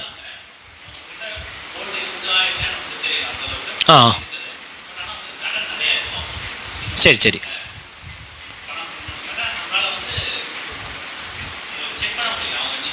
ம் சரி. Okay okay.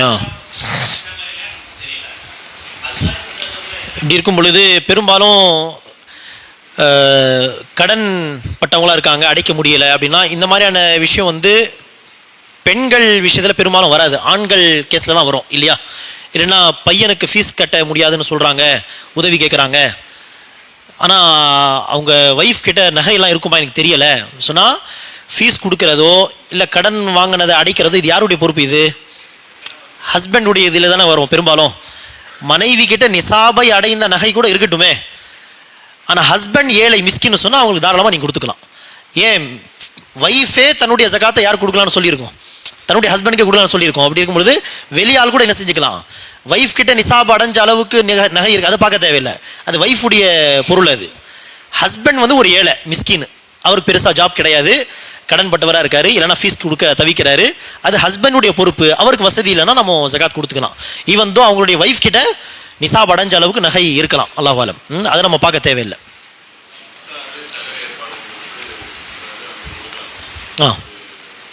இல்லை ஜகாத்லேருந்து கொடுக்கக்கூடாது. அது இஃப்தாரு சஹருக்கெல்லாம் நம்ம கொடுக்குற அந்த காசில் உணவு ஏற்பாடு செய்யப்பட்டு அதில் எல்லாரும் மிஸ்கின் ஃபகீர் தான் வந்து சாப்பிடுவாங்களா? ஒரு 10% இல்லை 5% தான் மிஸ்கின் ஃபகீர், மற்றபடி பெரும்பாலும் எல்லாரும் வசதி உள்ளவங்க தான் எல்லாரும் வந்து சாப்பிட்றது இல்லையா? அதுக்கெல்லாம் நம்ம ஜகாத் தொகை கொடுக்கக்கூடாது, நார்மல் கிஃப்டாக தான் நினச்சி கொடுக்கணும் இன்ஷா அல்லாஹ். இல்லை கஃபாரா கூட கொடுக்கக்கூடாது. ஒருத்தவங்களுக்கு நோன்பு வைக்காமல் ஃபிதியா கொடுக்க வேண்டியது இருக்குது சரியா? ஒரு ரமதான் 2 ரமதான் ஃபிதியா கொடுக்கணும். அந்த ஃபிதியா காசை கொண்டு வந்து கஞ்சி கொடுத்துறது, இல்லை அந்த காசு கொண்டு வந்து சஹர் ஏற்பாடுக்கு வச்சுக்கோ அப்படி கொடுத்து அப்படி செய்யக்கூடாது, ஹராம் செய்யக்கூடாது. ஏன்னா அதில் வசதி உள்ளவங்க தான் பெரும்பாலும் வந்து சாப்பிடுவாங்க இல்லையா? அதுக்காக கிஃப்டாக தான் நினச்சி கொடுக்கணும் அந்த காசு.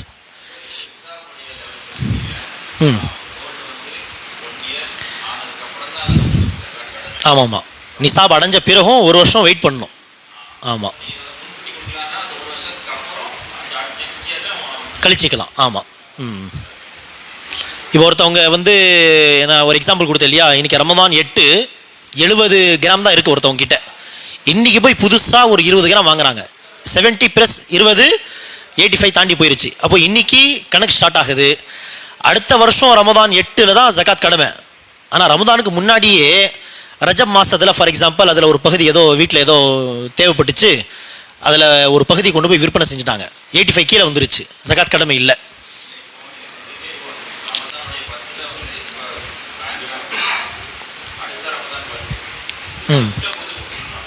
ஆமாம், அதுக்கு முன்னாடி கொடுத்துடணும். ஆமாம், அது முன்கூட்டி நீங்கள் 1 வருஷம் முன்னாடியே கூட கொடுத்துக்கலாம், தப்பில்லை, தாமதப்படுத்தக்கூடாது.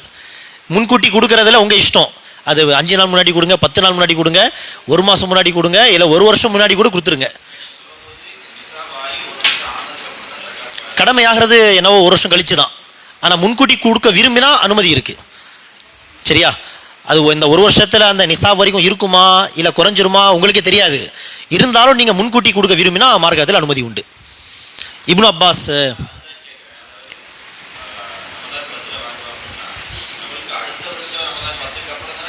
கடமை ஆகிறது அப்போதான். ஆனால் நீங்கள் இதே வருஷம் கூட நீங்கள் விரும்பினா கொடுத்துக்கலாம். இப்போ எங்கிட்ட நிசாப் வரைக்கும் நகை வந்தது இன்னைக்கு தான், அடுத்த வருஷம் தான் கடமை ஆக போகுது.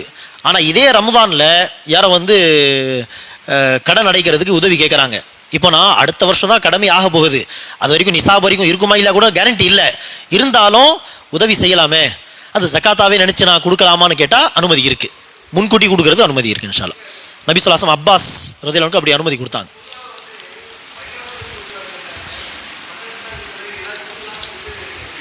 சொல்கிறாங்க அப்படி ஒரு கருத்து இருக்கு, ஆனால் அது சரியான கருத்து இல்லை. அது அதை விட சிறந்த கருத்து என்னன்னா, அங்கே அந்த வசனத்தில் ஃபீ சபீலில்லா, அல்லாவின் பாதையில் அப்படின்னு ஒரு வார்த்தை யூஸ் பண்ணுறான் இல்லையா, அந்த வார்த்தையில் தான் சில உலமாக்கள் சொல்கிறாங்க அதில் மஸ்ஜிது மதரசா எல்லாமே வந்துடும், தாராளமாக கொடுக்கலாம் அப்படி சொல்லுவாங்க. ஆனால் அந்த ஃபீ சபீலில் அல்லாவின் பாதையில் என்கிற அந்த வார்த்தைக்கு போர் என்கிற அர்த்தம் தான் சரியானது, சரியான விளக்கம். அந்த அடிப்படையில் மஸ்ஜித் மதரசா கொடுக்கறத தவிர்த்துக்கிறது நல்லது இன்ஷா அல்லாஹ். அதாவது பைத்துல் மால் அப்படின்ட்டு ரன் பண்ணிட்டு இருக்காங்க, அதில் ப்ராப்பராக வந்து ஜக்காத்துடைய தொகை எவ்வளோ வருது, நார்மல் சதகா எவ்வளோ வருது, கரெக்டாக கணக்கு வழக்கெல்லாம் வச்சு கொடுக்கும் பொழுது எலிஜிபிள் பர்சன்ஸை கரெக்டாக பார்த்து கொடுக்குறாங்க அப்படின்னா அந்த பொறுப்பு கொடுக்கலாம் அவங்களுக்கு. பைத்துல் மால் அப்படி கிடையாது, அந்த பொறுப்பு கொடுக்குறது, என்னுடைய ஜக்காத்து கொண்டு போய் சேர்க்குற பொறுப்பு நான் யார் கொடுக்குறேன், அந்த பைத்துல் மால் கொடுத்துட்றேன். அடுத்து அவங்களுடைய பொறுப்பு என்னது, அந்த ஜக்காத்துடைய காசை கரெக்டான எலிஜிபிளான நபரை பார்த்து தேடி அவங்க கொடுக்கணும். அப்போ பொறுப்பை நீங்கள் அவங்க மேலே சாட்டிடுறீங்க, அப்படி செய்யலாம். நாம் கொடுக்கும் பொழுது நம்பகமான மக்களாக பார்த்து கொடுத்துட்றோம் பொறுப்பை, அவங்க அந்த பொறுப்பை சரியாக நிறைவேற்றினா அந்த குற்றம் அவங்க மேலே, நம்ம மேலே வராது. சரி, பார்த்து கொடுக்கணும், யார்கிட்ட கொடுக்குறோம் அந்த பொறுப்பு என்பதை பார்த்து கொடுக்க நம்முடைய பொறுப்பு. We are giving zakat till last year, but this year as my husband is jobless, so he is not agreeing to give the zakat this year, although my husband has capable to give zakat alhamdulillah, so I asked him, can I sell my own pot of gold. அதான் இதுக்கான பதில் நம்ம ஏற்கனவே சொல்லிட்டோம். Husband வந்து job இல்லாமல் இருக்காரு, அவரால் வந்து எனக்கு என்னுடைய நகைக்கான ஜக்காத் தொகையை கொடுக்க முடியாதுங்கிறாரு அப்படின்னு கேட்குறாங்க. அப்போ இதுக்கான பதில் என்ன, ஃபர்ஸ்ட் ஆஃப் ஆல் அது ஹஸ்பண்டுடைய கடமையே கிடையாது. வைஃப் இடத்தில் இருக்கக்கூடிய நகைகளுக்கு ஜக்காத் கொடுக்குற பொறுப்பு வைஃபுடைய பொறுப்பு, ஹஸ்பண்டுடைய பொறுப்பு இல்லை. ஆனால் ஹஸ்பண்ட் இவ்வளோ நாளாக நல்லா வேலை செஞ்சுட்டு இருந்தார், அல்ஹம்துலில்லாஹ் ஜாப் இருந்துச்சு, ஜக்காத்துடைய தொகை அவரே கொடுத்துட்டு இருந்தார், அல்ஹம்துலில்லாஹ்னா அல்ஹம்துலில்லாஹ் அல்லாஹ் உங்களுக்கு கூலி கொடுப்பான். ஆனால் இந்த வருஷம் கொடுக்க முடியாதுன்னு சொல்கிறாருன்னு சொன்னால் அந்த நகையின் ஒரு பகுதியை ஜக்காத்தா டைரெக்டாக நீங்கள் நகையை கொடுத்தாலும் சரி, ஒரு சின்ன ரிங் இருக்குது 4-5 கிராம் ரிங்கு, ஜக்காத்துடைய அளவு வந்து அந்த 4-5 கிராம் அளவுக்கு இருக்குன்னு சொன்னால் அந்த ரிங்கை ஜக்காத்தா கொடுத்துருங்க, இல்லை அந்த ரிங்கை போய் விற்பனை செஞ்சு அந்த காசை ஜக்காத்தா கொடுங்க, உங்கள் இஷ்டம். ஆனால் மொத்தத்தில் ஹஸ்பண்டு காசு கொடுக்கல அப்படிலாம் சொல்லி ஜக்காத் கொடுக்காம இருக்க முடியாது. நகையிலிருந்து ஒரு பகுதி எடுத்து கொடுப்பது அவசியம். வட்டி இல்லாமல் அடகு வைத்த நகைகளுக்கான சட்டம், வட்டி இல்லாத அடகுல நகைகள் வச்சிருக்குன்னா அது நமக்கு சொந்தமானது தான். அப்போ வீட்டில் உள்ள நகையோடு அந்த நகையும் சேர்த்துக்கணும். அது எப்போ வந்து வாங்கிய கடன் அடைக்க முடியாமல் கடன் கொடுத்தவர் கையில் அது கை மாறி போகுமோ அப்போ தான் அதை நம்ம விட்டுணும். எது வரைக்கும் அது நம்முடைய நகை அப்படின்ட்டு இருக்குமோ இன்ஷால்லா நம்ம வீட்டில் உள்ள நகையோடு அந்த நகையும் சேர்த்துக்கணும் இன்ஷால்லா. அது வட்டி இல்லாத நகைன்னு சொல்கிறாங்க, வட்டி இல்லாத நகையாக இருந்தாலும் சரி, தெரிஞ்சோ தெரியாமல் வட்டி என்கிற அடிப்படையில் வாங்கியிருந்தாலும் சரி, மொத்தத்தில் அடகுல நம்முடைய நகை இருக்குன்னா அது நம்முடைய நகை தான், அதையும் சேர்த்துக்கணும் இன்ஷால்லா. இல்லை வேற என்ன சொல்லுங்களா, பேச முடியல நல்லா. சொல்லுங்கள்.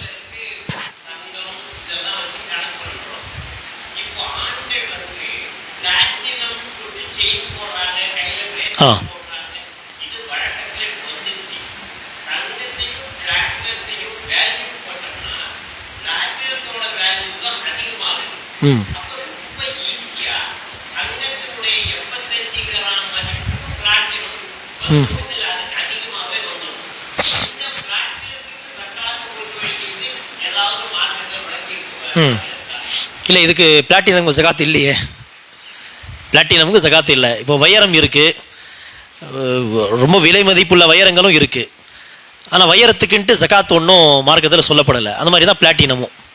பிளாட்டினம் ஆண்கள் அப்படி நீங்கள் சொல்ல மாதிரிலாம் யூஸ் பண்ணுறது கூடாது ஆக்சுவலி, ஆனால் அப்படி வாங்கி வைக்கிறாங்க அப்படின்னா ஜகாத் கிடையாது.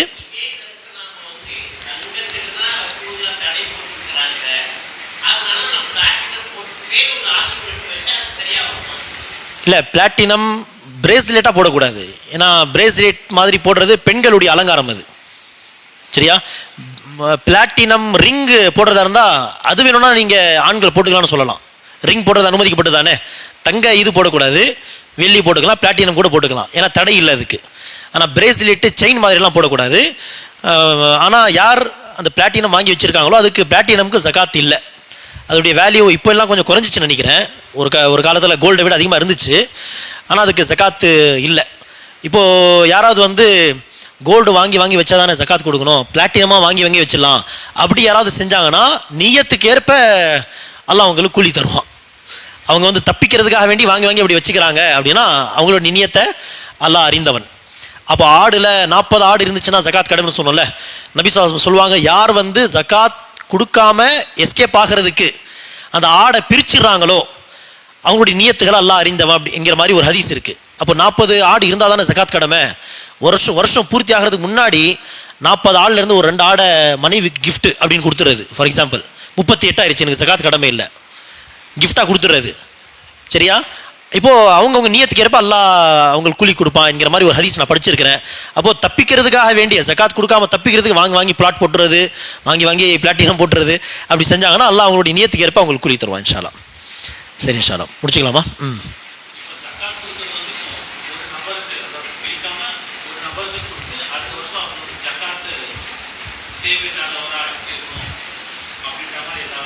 எப்படி?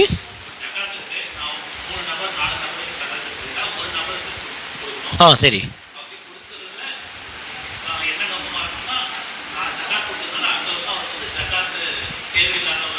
மாறணும்.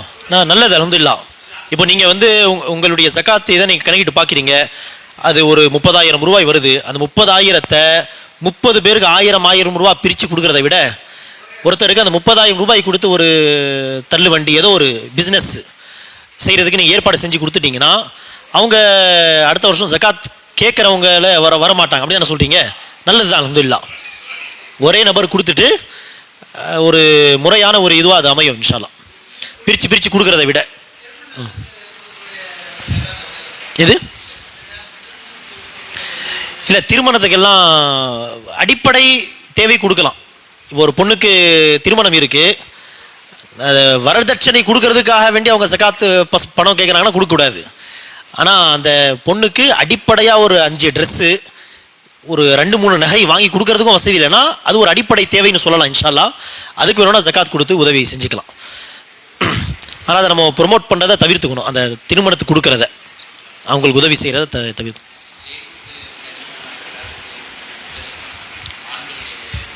இல்லை, தனித்தனி பொறுப்பு அது. இப்போ ஒரு ஆண் நான் இருக்கிறேன், என்கிட்ட சேவிங்ஸ் இருக்குது, நிசாப் அடைஞ்ச சேவிங்ஸ்னால் அதுக்கு நான் பொறுப்பு. என் மனைவி கிட்ட 85 கிராம் நிசாப் அடைஞ்ச கோல்டு இருக்குன்னா அதுக்கு அவங்க பொறுப்பு. பொண்ணு இருக்குது, பொண்ணுக்கு தனியாக வாங்கி வச்சுருக்குறோம், அது தனி கணக்கு. எல்லாமே தனித்தனி, சேர்த்து மொத்தமாக சேர்த்து பார்க்கணும் அவசியம் இல்லை. அப்படிலாம் சேர்த்து பார்க்க தேவையில்லை. இப்போ என்கிட்ட காசு இருக்குது, எனக்கு சொந்தமான காசு, ஒய்ஃப் கிட்ட ஒரு 6 சவரன் இருக்குது, 6 சவரனும் என் காசும் அப்படி சேர்த்து பார்க்க தேவையில்லை, தனித்தனி கணக்கு தான் அது. வாங்கி கொடுத்தாலும் நீங்கள் வாங்கி கொடுத்த பேர் அவங்க தானே அதுக்கு ஓனரு. இன்ஷா அல்லாஹ். பிள்ளைகளுக்கு நீங்கள் தனியாக வாங்கி ஒதுக்கி வச்சிட்டிங்கன்னா அதுக்கு தனி கணக்கு. நியத்து வாங்கி தனியாக ஒதுக்கி வைக்கல, சும்மா வாங்கி வச்சிருக்கிறீங்க, தேவைப்பட்டால் எடுத்து பொண்ணு கொடுத்துலாம் அப்படி சொன்னால் அது மனைவி கொடுத்த மாதிரி தான் கணக்கு இன்ஷா அல்லாஹ். ஆனால் வாங்கி நீங்கள் தனியாகவே வச்சிட்டிங்க, இது பொண்ணுக்கு, இந்த பொண்ணுக்கு, இது இந்த பொண்ணுக்கு, தனித்தனியாக வச்சிட்டிங்கன்னா எல்லாமே தனித்தனி கணக்கு. அதை மர்ச் பண்ணி பார்க்க தேவையில்லை இன்ஷா அல்லாஹ். நிசாப் அடையணும் தனித்தனியாக. நான் 5 பேருக்கு தனித்தனி இது இருக்குது, எதுவுமே நிசாபு அடையலைன்னா ஜக்காத்து கடமை இல்லை இன்ஷா அல்லாஹ்.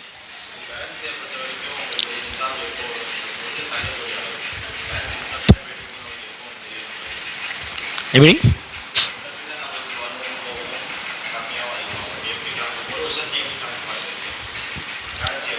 இல்லை, புரியல. முன்ன ஆமாம்,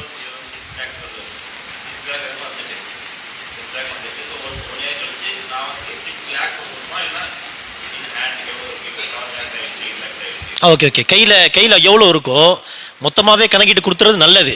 ஆனால் மற்றபடி எக்ஸாக்டாக சொல்கிறதா இருந்தால் அதில் எந்த பகுதிக்கு ஒரு வருஷம் பூர்த்தி ஆகலையோ அதுக்கு ஜக்காத் கடமை ஆகாது. ஆக்சுவலி பார்த்தா இப்போ 85 கிராம் இன்னைக்கு என்கிட்ட 85 கிராம் வந்துச்சு, அடுத்த வருஷம் நான் இந்த 85க்கு ஜக்காத் கொடுக்குறேன். ஆனால் இடையில நான் கொஞ்சம் வாங்கி 3 மாதம் இருக்கலாம், 4 மாதம் இருக்கலாம் கோல்டு, அந்த பகுதிக்கு இன்னும் ஜக்காத் கடமை ஆகலை. ஒரு வருஷம் பூர்த்தி ஆகும்போது அதுக்கு தனியாக கூட நீங்கள் கொடுத்துக்கலாம் விரும்புனா. இல்லை எனக்கு தனித்தனியாக எல்லாம் கணக்கு பார்க்குறது முடியாதுன்னு சொன்னால் மொத்தமாக சேர்த்து கொடுத்துட்டிங்கன்னா அதில் 85க்கு ஆன் டைம் கொடுக்குறீங்க, அதில் ஒரு பகுதிக்கு நீங்கள் பிஃபோர் கொடுக்குறீங்க. நீங்கள் பிஃபோர் தான் கொடுக்கணும்னு சொன்னோம் இல்லையா, அப்படி ஆயிரும் இன்ஷா அல்லாஹ். அல்லாஹு அலம். முடிச்சுக்கலாம் இன்ஷா அல்லாஹ். சுப்ஹானக்கல்லாஹு வ பிஹம்திக அஷ்ஹது அல்லா இலாஹா இல்லா அன்த அஸ்தக்ஃபிருக வ அத்தூபு இலைக்.